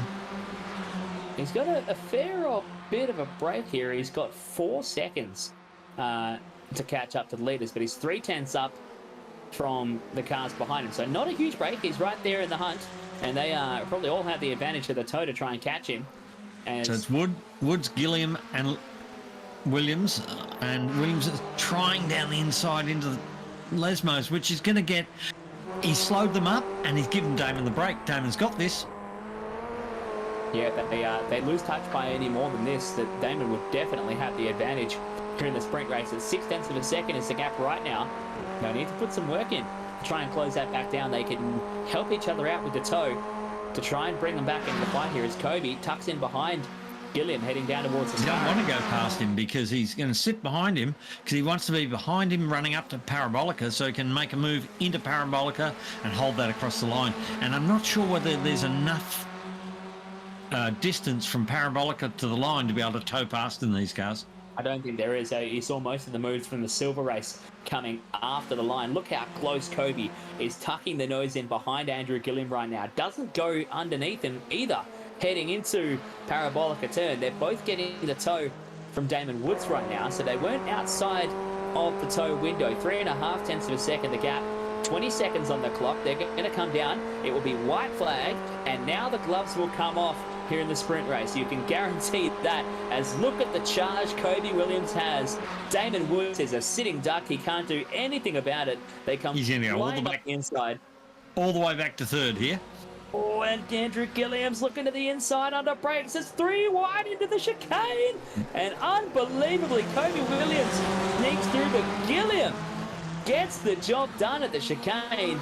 And he claims the race lead here on the final lap of the sprint race. This is red hot right now. Guy Leach has brought his way back into this fight. They all slowed up for the chicane, and he's a bit of an underdog in this one. He's a dark horse right now back in P4. Look at Andrew covering the inside line towards the second chicane. Guy Leach is looking for somewhere to park that car. He's getting sick of being boxed in. He just can't find a way through. I think he's got the speed in the straight with the toe, but he just can't find a lane to occupy. So what he needs to do is just sit back a little bit off these guys and just try and get a run on the last corner, out of the Ascara chicane. If he can get a run out of there, he's got a chance. Well, he's currently sitting back there. Woods has got right over to the right-hand side of the road. He's not sitting in the toe. Well, he's trying to give himself a buffer. You can't get the advantage of the toe if you've got no closing distance to make up. See that? He moved aside. He got a bit of closing distance to make up, and he's trying to do it again to not have to roll out of the throttle. But that's bringing Guy into the battle now. They come out of Ascari, and Woods has a bit of a margin to make up. The gap sits as they come out of that corner. 0.3 of a second here for Woods. Williams right under the gearbox of Gilliam. Can't go anywhere. He has no room to make up. He's going to have to do the hard yards, but Damon Woods has the charge here. He almost pokes his nose in the middle. But Kobe Williams is going to try and do it the hard way, all the way around the outside. Woods splits to the inside of Gilliam, and they're going to go wheel to wheel, coming onto the straight. Kobe Williams, a master stroke at the end here, but Woods has a run to him. An unbelievable 0.5 of a second separated Williams from Gilliam at the line. Damon Woods missed out by the smallest of margins, only 0.11 of a second to go third. And Guy Leach just watched it all happen and said, "You know what? You guys can have that. I'll let it happen in the feature." I reckon Guy will be laughing and have a grin from ear to ear after that, regardless. That was a fantastic final corner. Look at this. Side by side, 3 abreast. Amazing stuff. And a great move by Kobe Williams round the outside. So that's just a fabulous finish. I think Guy's sitting there just going, I just can't believe this. He had the best seat in the house, he did. But watching all that action now, look at how close they are as they hit the line. There is nothing there as they made that run. In fact, Damon Woods, almost visually, if you didn't know exactly where the start-finish line picks him up here at Monza, you could say that he would have got in front for second, but the margin was just 11 thousandths of a second separating Andrew Gilliam and Damon Woods at the line. That is ultra close racing. That's why we came to Monza, because we wanted to see racing like that. I reckon that's some of the best sim racing you'll ever get to see. That is just superb. And I did see there that Chris Island managed to just pick off Will Lowing for 5th place, and with Fitt and Brown back in 7th and 8th, and then Ridley and Foster closing out the top 10. So great drive by all those guys. Brilliant. But that was the warm-up. That was just the warm-up. That's the aperitif, you think? Yes. It's just the appetizer for the main course that we can get tucked into very soon. There is your Heat 1 results from the heat race. 47 thousandths of a second separated from Kobe Williams back to Andrew Gilliam, and then 11 thousandths further behind, not even. 8 thousandths back to Damon Woods in 3rd. So it looks even different from timing given to us by SDK, thanks to Luke in the background. Yeah, that's about the length of my little pinky, I reckon. At about 180 or close to 200 kilometers per hour, there's nothing in it there. We had one guy coming into the green room. We'll get to him in just a moment.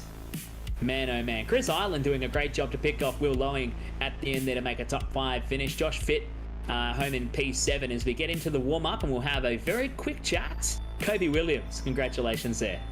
Yeah, thank you. It was a pretty awesome race towards the end there. How did you figure out the strategy to position yourself like that? I felt I was just a little bit stronger around the last corner than Andrew there, so I just waited till it was quite late and then hung it around the outside, and it obviously paid off. It paid dividends for you, but now you have to do it again in the feature. Do you worry that you may have shown your hand a little bit too early? No, I don't think so. It's just a patience game at this track. There's just so much draft involved, so it's just going to be a different strategy every lap, really. I take it just depends where you are, and depending on where you are is what strategy you pull together. Because if you're running in 2nd or 3rd place, you're looking for a win. But if you back off that a little gap, you're really looking for someone to work with to get back into that front pack. Yeah, of course. You don't want to. It's really hard once you lose the draft here, because you end up start battling and whatnot. So you really want to stay off that front pack and not lose without about a second and a half. So yeah, I'll work hard to stay in that Sound like you're puffing. Yeah, a little bit. Nah, it was a good race. Pretty intense. Just the adrenaline of it all, mate. That's it. Fantastic. Well done. Congratulations. Fabulous drive. Cheers. Thank you. We'll let you get back into it. Maybe take a breath. Not so much warming up, but taking a breath and resting for a moment before we get you sorted to go into the feature race. We're 2.5 minutes left in the warm-up. Good luck, Kobe. Cheers. Thank you. We'll let Kobe get on with it here as we watch a bit of a spin there from Caleb Dawson here in the warm-up. He's finding the limits, just pushing every last millimetre you can, as we saw that also from Hayden Millington, getting out there on the racetrack, just trying to find the edges of the racetrack here at Monza. Caleb hides. This guy's back in the car after having a connection drop at the start of the sprint race. So that'll put Caleb all the way down the order with a lot of work to do. That is going to be a big task. Looks like we're having a few connection issues tonight, because I can see Tyler Blackburn dropped out as well, and Will Lowing's dropped out. He's back in again now. So there's a few guys having a bit of connection issue tonight, and it's funny because I've noticed here this evening at my place that I'm having a few issues with the Wi-Fi tonight. I've got good speed, but the connection's not rock solid here. It's okay for me on this, but I had Spotify before, and it was turning speakers on and off, and it was all a mess, and it's just a bad connection. So maybe something out there in the world at the moment. Yeah, it could be anything from a storm somewhere, or just the monkey pushing and pulling plugs in the switching room at the interchange here. As Andrew Gilliam, we watch him. He just had a fantastic race, didn't he? What can we expect from these guys coming up very soon in your feature race? 1 minute left in the warm-up. We were talking earlier, Dave, about the affordability of going racing in Formula Fords and how easy it is to get involved with these cars. I mean, I'll take you back a few years. I'll take you back. I was 16 years old.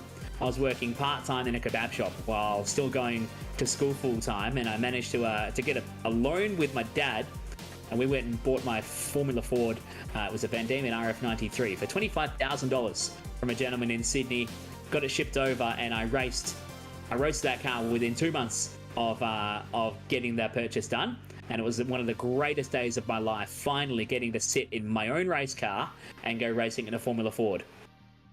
They're beautiful things. Yeah, they're nice and they're light. They're simple to work on. You know, it's not hard. It's like, it is not that hard to change an engine in one, and you can pull an engine out of it in 20 minutes, half an hour. It's not like when you go, people go, oh, I want to get a touring car or old HQ or whatever.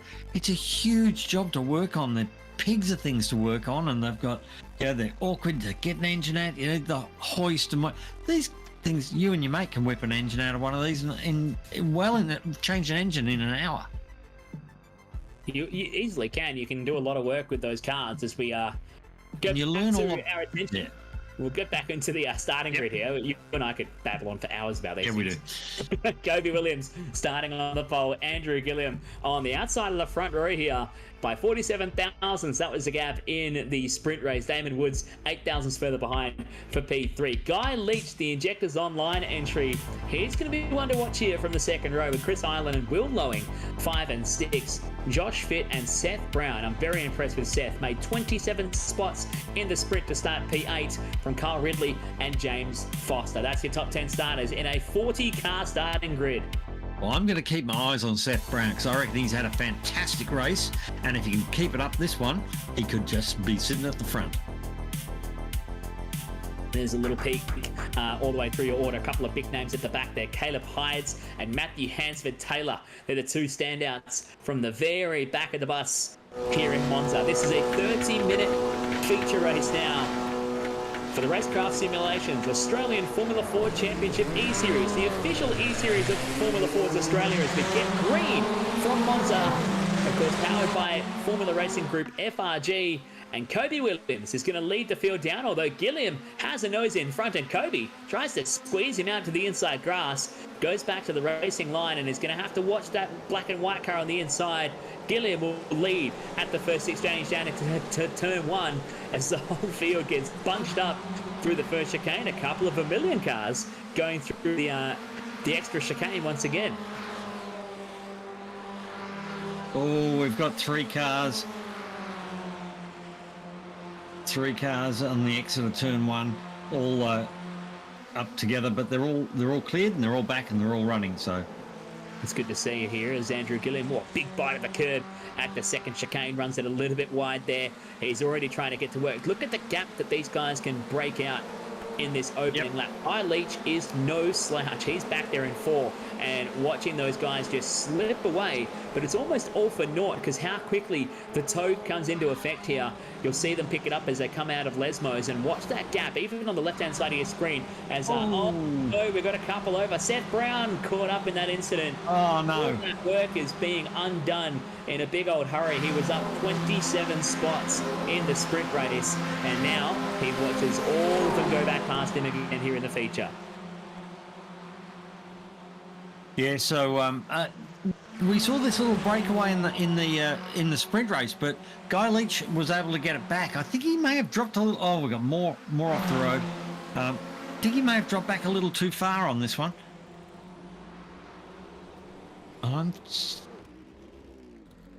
Oh, we got a spinner there from Kyle Cotter as well, falling down the order. So he's going to go to the back of this race as your top 3. That is a huge margin they've already got away. Will Lowing next in line up into P4, but realistically, he is going to need a safety car already to try and close up to this top 3. Or that, or a lot of brutal fighting as your leaders are tempting the idea of going 3 wide down. We can see Leach has popped out there in main straight. He was in 6th place. Now he's come flying lap of the race. Look at this coming out of the first chicane. Watching back from Kobe Williams onto the nose of Damon Woods, who has the toe. Closest right up and through Curva Grande. Lowing a long way off this battle, but look at this. Damon Woods trying to go around the outside into the second chicane. And gets the job done as well. Damon Woods, a beautiful drive. Clips a big bite of the curb through the second chicane. And we have a safety car, Chris. So that safety car that you were saying Lowing and Leach were wishing for, they just got their wish granted. So now we've got a safety car. They'll all back up again, and it'll be on for young and old once more. We'll see what the cause of the safety car was here. What brought that out? Oh, just a little thing called carnage down at the first chicane. Brody Shepherd getting caught up there, the Vermilion Motorsports entry. Yeah, so I'm not sure whether that was the cause of the safety car, but it looks quite possible he's stuck on, I think he may be stuck on the curb. Because you can get these cars stuck on the curb. So see there's a yellow curb behind him. He may be stuck on it. Right, so he's now towed. So safety car will be out. Lachlan Capel will be in the safety car in the Aston Martin. And, oh, that was a bit of, oh yeah. That was a bit awkward and ugly, wasn't it? Nearly took out the safety truck there. So at the moment, the whole field will be brought back under control. You're dropping out a bit there, Chris. Yeah, I think I am. I'm just trying to work on that at the moment. So bear with me. You keep on going and I'll try and join in. That's right. So we've got a safety car out, but I haven't seen the safety car. So I'm not quite sure what's going on here, but I know we've got a safety car out, but I'm imagining that... Ah, here we go. So he's on the exit of the turn 1 chicane. So he'll pick up the leader now, and he'll slow the pack down, and they'll all pack up behind him, and then they'll wave by the cars that are a lap down, so that everybody gets back on everybody will get back onto the lead lap. So this will put a break in proceedings for the moment. Everyone will slow it right down. I was hanging out during the silver sprint race earlier tonight and hearing Lockie Capel talking about how he manages the safety car and the whole team inside the stewards room from FRG Race Control, how they manage the race and keep everyone tucked up behind. And I think even Lockie Capel's driving the GT4 Aston Martin on the pit limiter, just keeping the field bunched up for the moment. So they're crawling around at a pedestrian pace here at Monza, but this allows the whole field to get sorted out. They'll let the lapped cars unlap themselves on the right-hand side of the track when instructed. And that'll take a bit of time to sort out here on this big track. There's an insight into the stewards room at the moment, being handled by Lockie Capel, Rue Koistra and Ty Ratcliffe. And they're filtering through, just watching all the various cars in the lineup right now. They'll be noting down and recording various incidents that have been reported or things that they've picked up on through the incident reporting. You can see the timing tower they keep on the left-hand side of the screen. They keep various feeds going on as well, and there's multiple of them all watching this feed, plus probably reviewing things on their own screens and sharing different screens all simultaneously, trying to keep a handle on this race. It's a very busy time inside the stewards room for 3 people managing 40 cars. Yeah, more than 3 would be a bit out of control, though. I mean, I've been in there with them, and I used to do that with them. And it is a full-on job. So it would be a luxury to have somebody who could just drive the safety car. But what they do is, as an incident happens, they notate, everything's notated down. So there's, they call it good guy, bad guy, but it's the person reporting the incident and the person who the perpetrator of the deed. Doesn't mean it always comes out that way. Quite often the person who reports it is actually the bad guy, but they do good guy, bad guy, and everything's noted down, and then each one of those incidents is reviewed on replay and a decision made live. And if it's concerned they're not certain, they'll just go, that's for a post-race review, so they'll push it off until after the event, and then they'll review it when they've got time and time to discuss the outcome, and it's not just a pretty straightforward And what comes after that is the collective groan of the crew in stewards room going, oh, we have to come back and watch all this again tomorrow night. Such dedication from those guys, because after managing races like this, I could think of nothing more than wanting to uncork or unscrew the top of a nice bottle of something that helps you relax, sitting back and thinking, well, that was a bit of fun. I guess we can just do it again next week. What they actually do, what FRG do, which is very different to most leagues, is that review process on the following night is actually live telecast. So if you're a racer, you can sit there and watch them review the incidents and anything you've reported. If you've put in a protest, they'll review that, and you can see that review in live and understand why they've made the decision they have. And that's been a real boon, because I think it's given people a real understanding and an appreciation of that they do genuinely, seriously look at everything from every angle to try and give a fair, a fair outcome.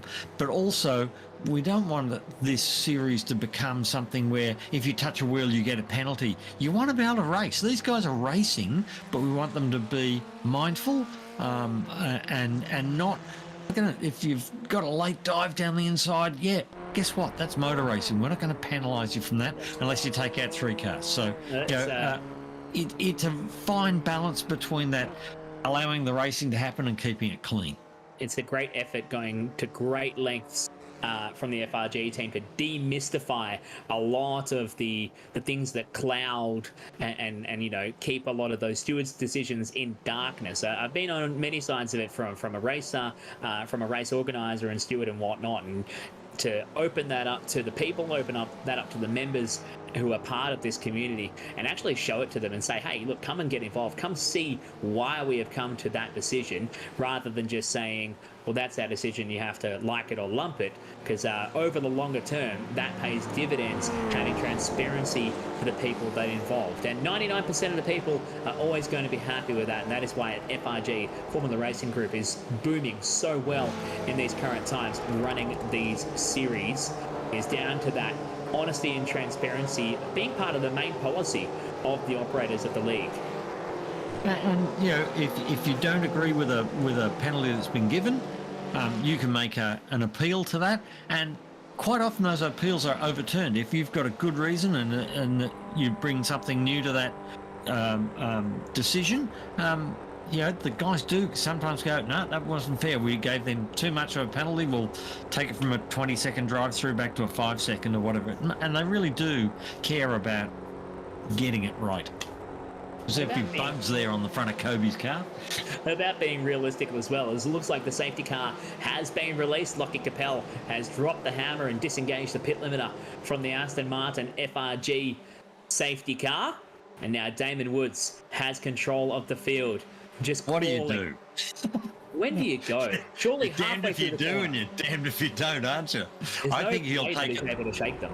I think he's going to take it all the way to the line, because that means it's the shortest run he can get to the first corner. And you can see here, he has to go at the line. I believe that's the rule. You can go anytime before, but you have to be going at the line. And he hasn't gone yet. And nobody can pass until it's green. There he goes. Now he gets on it, and immediately the whole field of cars scatters. There's someone in the background who's jumped completely left the field, deciding either they've got a brilliant start out of this, or they're just trying to avoid any carnage that might continue from here. As we know, safety cars begat safety cars. As Kobe Williams looks to the inside, down at the chicane. Woods doesn't do anything about it, just settles back in as the whole field piling into the chicane again, and there's smoke and all sorts of cars darting everywhere, but I think we got away with it, Dave. I thought they were having a barbecue. There was that much smoke in turn 1.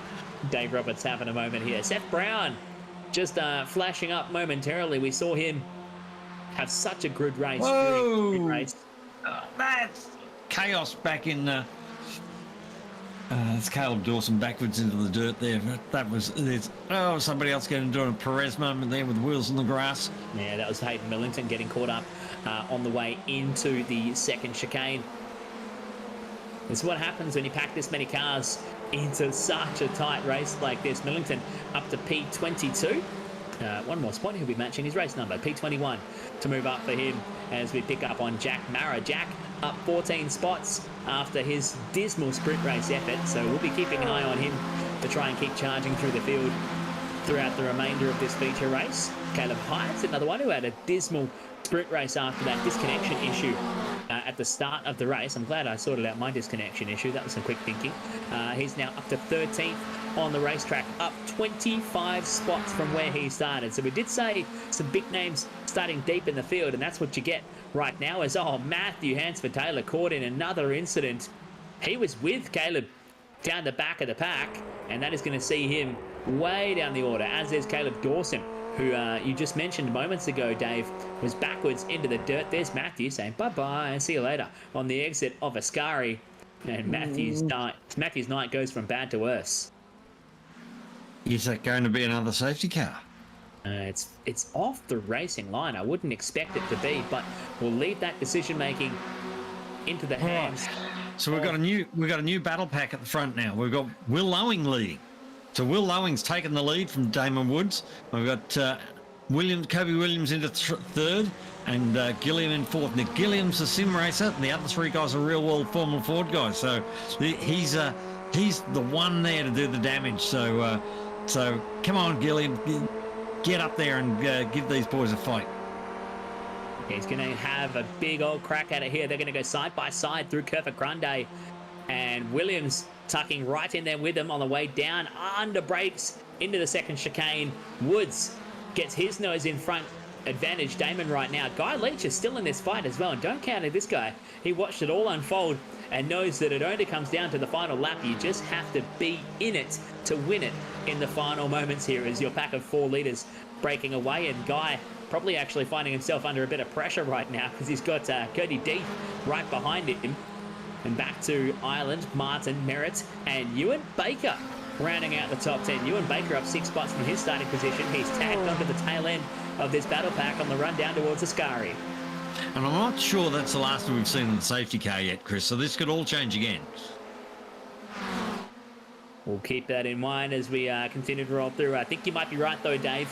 It would be almost foolish to think that we've got off that easily with just a single safety car tonight in the gold splits. As look at this, my goodness, that is flirting way too close with the net code here. The nose of Kobe Williams' car almost puncturing straight through the right tyre. Oh dear, and who's off the road further behind? Cody Deeth going the hard way through the grass on the way into Parabolica. That's incredible. Guy Leach has actually run it wide and said, you know what, I'll let you guys go. We're going to see that again here from another angle. I think he's actually tapped him in the rear. Oh, he has. That's silliness. Wow. That really is silliness. And Guy Leach actually doing a fantastic to hold on to it then. As if he keeps that up, he'll be taking a trip down through pit lane. Hang on, what did you just say? If it keeps that up, and we saw in the back of shot deep through the grass on the way into the first chicane again. Sorry, but he's driving like a fool at the moment. Yeah, it's getting a bit. He needs to get the red mist down and calm down, or else he'll be sitting in pit lane for the rest of the race, I reckon. This is absolutely silliness. And it was bump drafting with Chris Ireland there, and I've been in a position like that before, being bump drafted in an open wheeler. You start to get pretty upset with the guy that's hammering on your gearbox. And I'm sure that will be a pretty general feeling going around for the cars that are running with Cody at the moment. Let's see how this all unfolded. So Ewan Baker slots in front at the pinch off, and Cody, under brakes or whatnot, however it was, got way out of shape into the grass. And he and everyone around him are very lucky that he maintained control of that car. And Cody then there's no need to be this close. The Chris Ireland car right in front of him. That is ridiculously close on the gearbox. And Cody now pulling to the right-hand side on the back of Ewan Baker, heading down towards Ascari. Yeah, no, it's silliness, because all you're going to do is ruin your race, someone else's, and probably more than one. So, and it's not going to make any difference. 3 inches isn't going to make any difference at all. So Kyle Ridley there having a nice little run for Vermilion. So the Vermilion boys turn out a beautiful set of cars, and that they all talk together. And like a lot of the teams are on voice comms. So we've got Will Owing back to the lead, which is great to see. Will really mixing it up at the front here with these guys. Not a really known sim racer, more a real world guy, but he's having a bit of a run on Dad's account, and Dad's going to look pretty good at the end of this. He sure is, because Will's championship so far has been 27th and 33rd in the first 2 rounds. So, well, that was at least in the sprint race. I think he's had a up and down run throughout the features as well, but he finds himself coming into tonight's round 26th on overall points, now to be running with the best of them. The pointy end of the field here in this Formula 4 championship, proving that he can try and get something done here as he's parking himself right up the inside of Andrew Gilliam. You watch on board from the top of the roll. Gilliam's got him boxed in. See, Gilliam's not going to let him out. He's got nowhere to go, so he's stuck there behind Kobe Williams, and he just can't make a move. So Gilliam's now taken over that lead by having track position on the inside of Kobe, and here we go again, and it's all change every straight. These guys are having a ball. This is a fantastic draft racing. John Merritt there has grabbed the lead of that second group. So John Merritt's taken over from Mitch Martin, with Guy Leach still sitting there in 7th place. And Cody Deeth is OUT out of this race. I'm not sure what happened there. He's manually disconnected, so it looks like, sounds to me like he had a bit of a dummy spit maybe. Well, we have a policy in FRG against that rage quitting. It's in the regulations that comes with all of it, but we've been told, and probably going to overstep a mark here, manually ejected. So Cody Deeth not taking any further part in tonight's race, and we will leave it at that there, Dave. Yeah, the reason we have that rage quit thing is a lot of people put a lot of time and effort into this, and it's about respect. And right. A bit of battle in the background there. I can see cars everywhere, but it is about respect. It's about respect for the people who run it, respect for the sponsors, and respect for your fellow drivers. And it's I think if you doesn't matter how fast or slow you are, you need to have those things. Whoa, that's chaos. More cars backwards. It's pretty loose in there if you go in really late. Very, very. There we go. Race suspension for Cody Deeth for an early disconnection. So there we go. Yeah, it's pretty self-explanatory there. That's as per the FRG regulations, which everyone who joins this league agrees to upon reading. I know many times you can go, just the same as you do with all the terms and conditions. You click the box with that reading, but you still pay the consequences. So let's check out what happened here down at Parabolica. What kind of mess have we found ourselves in? That is a big spin, and a moment there for Chris Barnes. He tags. That is Caleb Balak. Caleb getting caught up in another incident here in the feature, who then tags one of the Vermilion cars, and they all go spinning around. You got to say, right, iRacing's latest model with the smoke creation is absolutely superb, isn't it? It's beautiful. It's absolutely beautiful. It actually makes Rex good to watch. I mean, as good as Rex are good to watch in iRacing. As we go back to the pointy end with Andrew Gilliam leading this one out. Now, Guy Leach has kind of fallen off here. Leach has gone down to P7. They're still in the pack there. He would be a dark horse, but realistically, I know when I said it before, it kind of made it happen. So maybe we'll see if this happens again. He realistically needs a safety car to be back in the hunt, or he needs a lot of fighting from the guys in front of him. It's Gilliam from Woods, Kobe Williams right there in 3rd. They're in the pack at their own. Lowing falling a little bit further behind now to P4, but he's still on the outside looking in on these guys. He's in tow distance, so he can still get a bit of a tow out of that. Looks like somebody's had an incident there on the exit of Viscara. Yes, there it is. Aiden Schweiker getting caught up. Pick it by the smoke cloud. Another barbecue. And it looks like Schweiker might have damage there. We'll see what happens at Viscara. He's looking to the inside of one of the Simrig's cars, and they're going to go toe-to-toe and overlap through Ascari. Locked wheels. It's not a place you can really go two abreast through. No, that's the plight of an open wheel racer right there, locking wheels with another car. And unfortunately, Aiden's night would be done then. As Will Lowing, we just said, oh yeah, he's within spitting distance. He's only half a second off the back and closing at a considerable rate of knots through Curva Grande. Look at him. He's right there on the left-hand side, just behind Damon Woods, who's looking to the inside of William. That's getting very dicey into the second chicane. And they're going to go side by side as well. Woods getting the elbows out. And look at the jump that Kobe Williams has got out of that. He's pulled about 4 or 5 car lengths out of that one corner because of that contesting for that position there, and Kobe's got the run, and he's pulled 4, 5, 6 car lengths. So, but not enough to get away. No, they're still going to be within the toe distance here onto the back of Kobe Williams, out of the Lesmos through the little kink through Curva del Seraglio, I should say, down towards Ascari. Look at the slide that the car gets on through Ascari and tapping off his curves. He's getting aggressive on the curving is Kobe Williams. Yep. A lot of them are touching those things, and they can upset the car so badly that, steps the car out sideways, next thing you're in the fence. So they've got to be a little bit careful.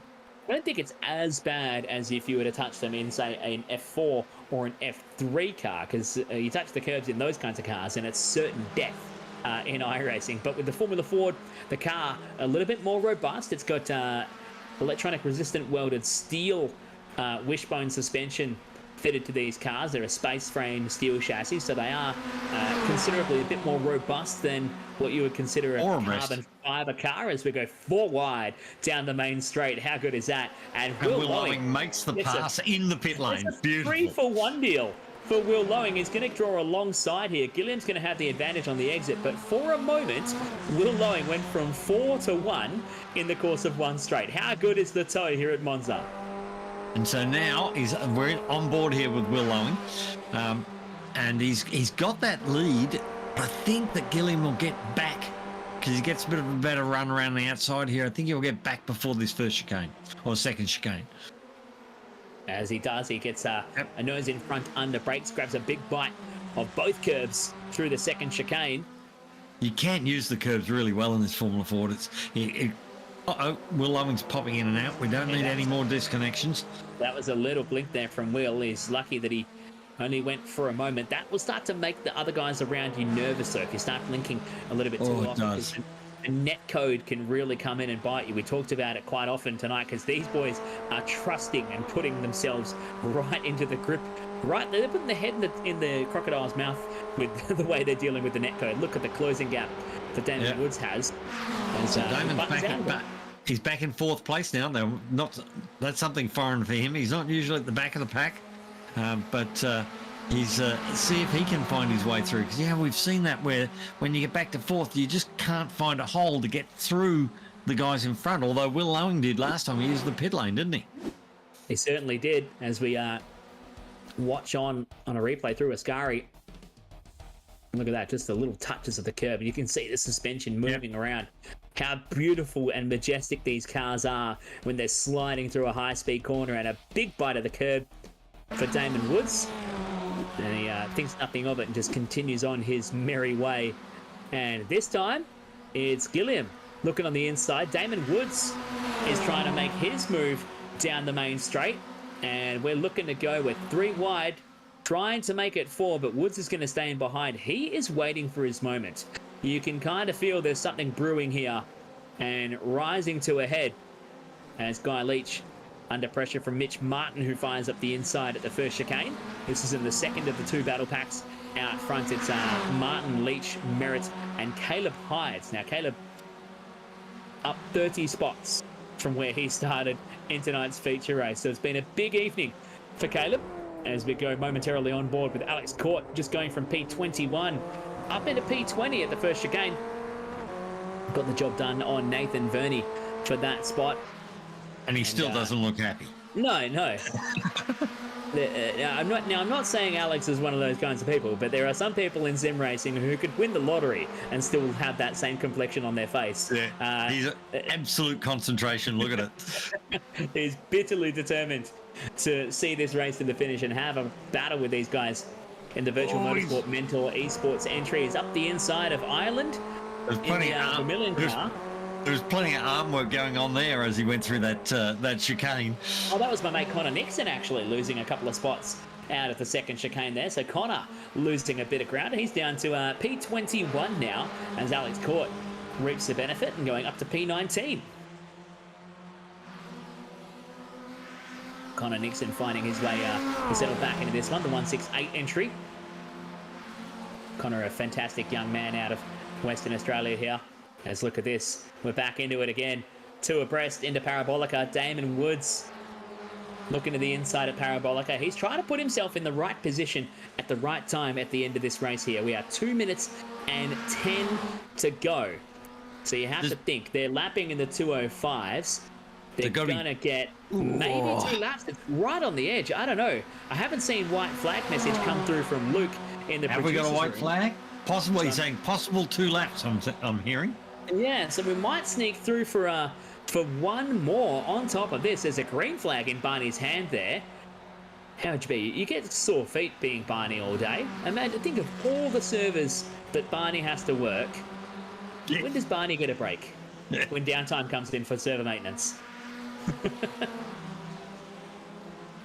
Hardest working man in iRacing. They've broken up a little bit that front row. There's a bit bigger gap in there between Woods and Lowing. So, and Williams has dropped sort of half a second off the back as well. They've opened a little gap in between.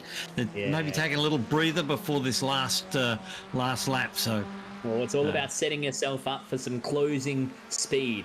How powerful the toe is around here. You can't be right on the car in front, because you're not going to get any advantage. You don't have any distance to drive into. You've got no air to move the car into. So if you give yourself 2, 3, 4 tenths of a second, you set yourself up very nicely. Williams sitting back there in P4. He's Damon Woods is the one he's the one who's looking like he's in the right place. I think Gilliam's actually lifted a little bit there to let him take the lead. Yep. He has too. He's let him take the lead because what he wants to do is he wants to come onto the straight in second place. Dicey, and Woods has taken a big bite of the curb and slowed it up. That's actually bunched all 4 of them up now. I think Williams is still in the best position to win this race as we get a bit of a replay real quick from Caleb Black. I don't want to see the replay right now. No, let's go back to the race. What is Luke doing to us? He's toying with us into Parabolica then. Look at this. Kobe Williams. I still think Kobe is in one of the best positions to win this race. He's back there, coming up on it, and we're running down the clock. Are we seeing the checkered or are we seeing the white? I cannot tell as we're running down the final few seconds showing on the time clock on the left hand of screen, and that is white flag. That is no waving checker. So we're going one more time around, and I think there might be some confusion from the guys in the top 4 as well, because they're all saying, well, hang on, we got one more lap to go here. We've got to play all this game again. And that sees Gilliam's going to lead from Williams, Woods, and Lowing. It's not over yet, Dave. No, apparently they went right across the line, right on the 0. So it was within milliseconds of being 2 laps of a checkered flag. And so here now. Yes. They're getting the elbows out, aren't they? And through goes Williams. Now what's happened there is because they had that little contest into there, and we've got cars off everywhere at turn 1 chicane again, but there won't be any safety car now. Connor Nixon, your mate, in the fence. Out of it. He's even knocked off the side mirror. But let's stay with this. Luke, no more jumping to... Gilliam's got a bit of a break. Has he got enough of a break that he can hold this off? Oh, 6 tenths of a second. Look how quickly it comes down, though. Watch the relative on the left-hand side of your screen. Now under 6 tenths as these three driving each other up there. The thing here is that Kobe Williams and Damon Wood are on comms together, so they will be working together.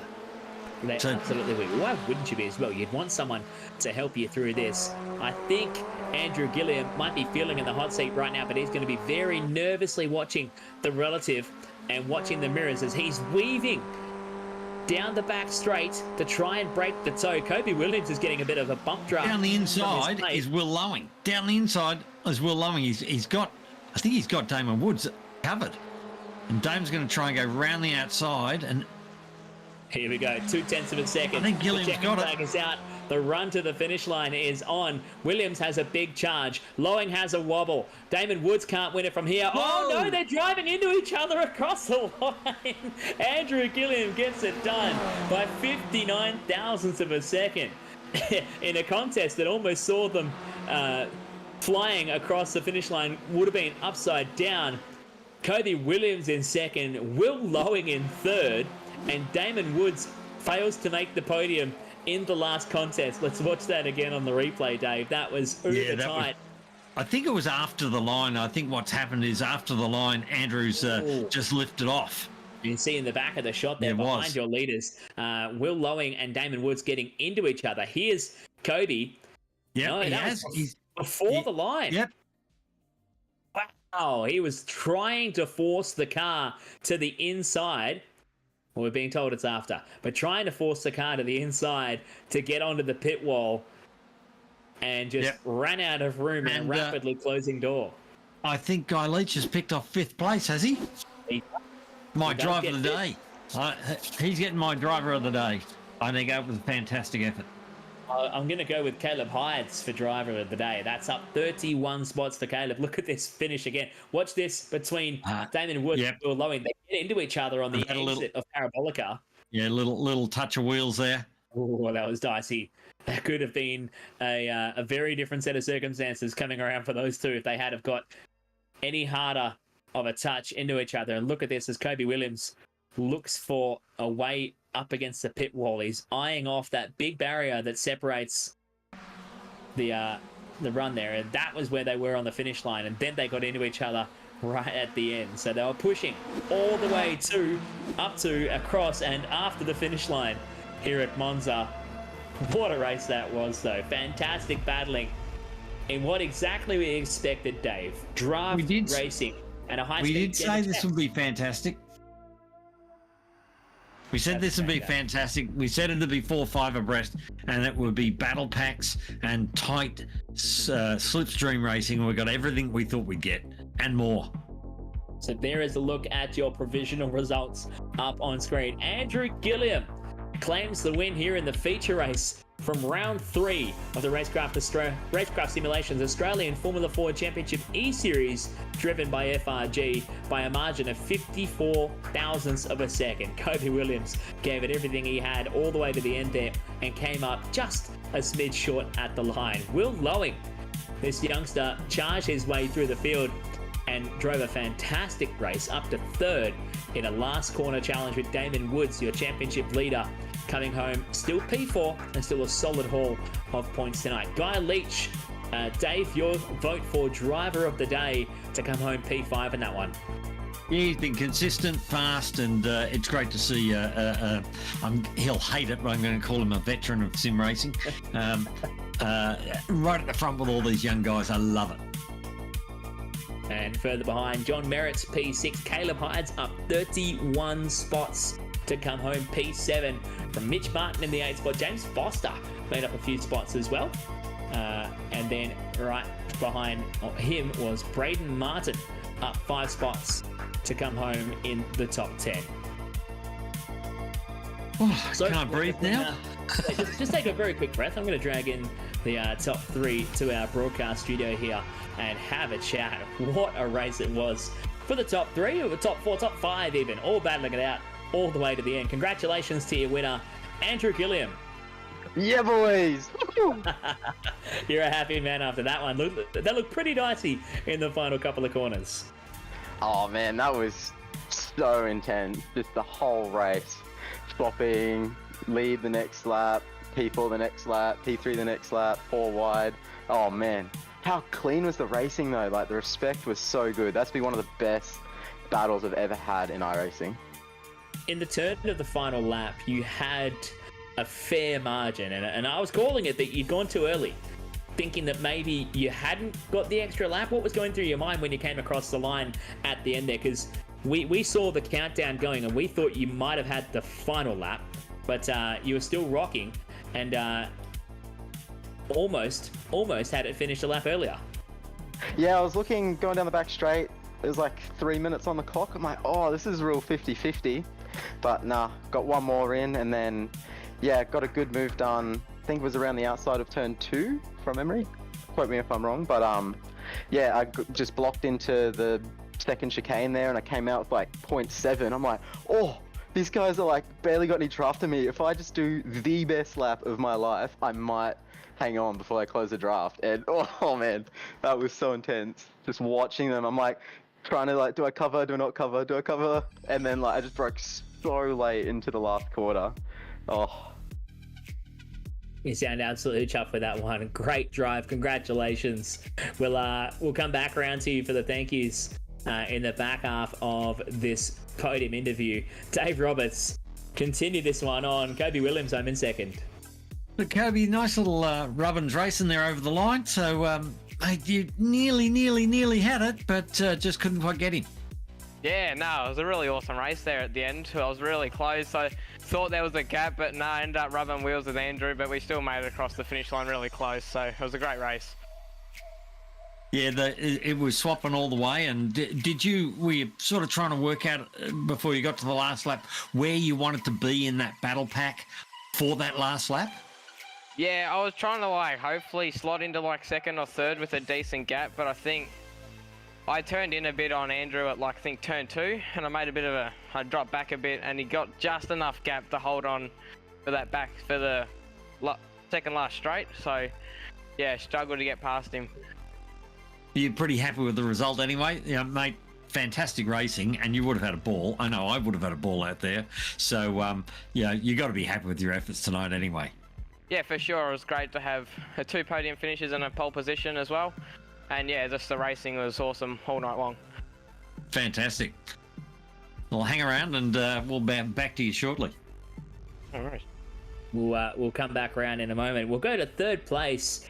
William Lowing, congratulations, mate. That was a fantastic drive. You stayed in the hunt pretty much all race long, and you managed to squeak onto the podium despite almost going across the line backwards at the end.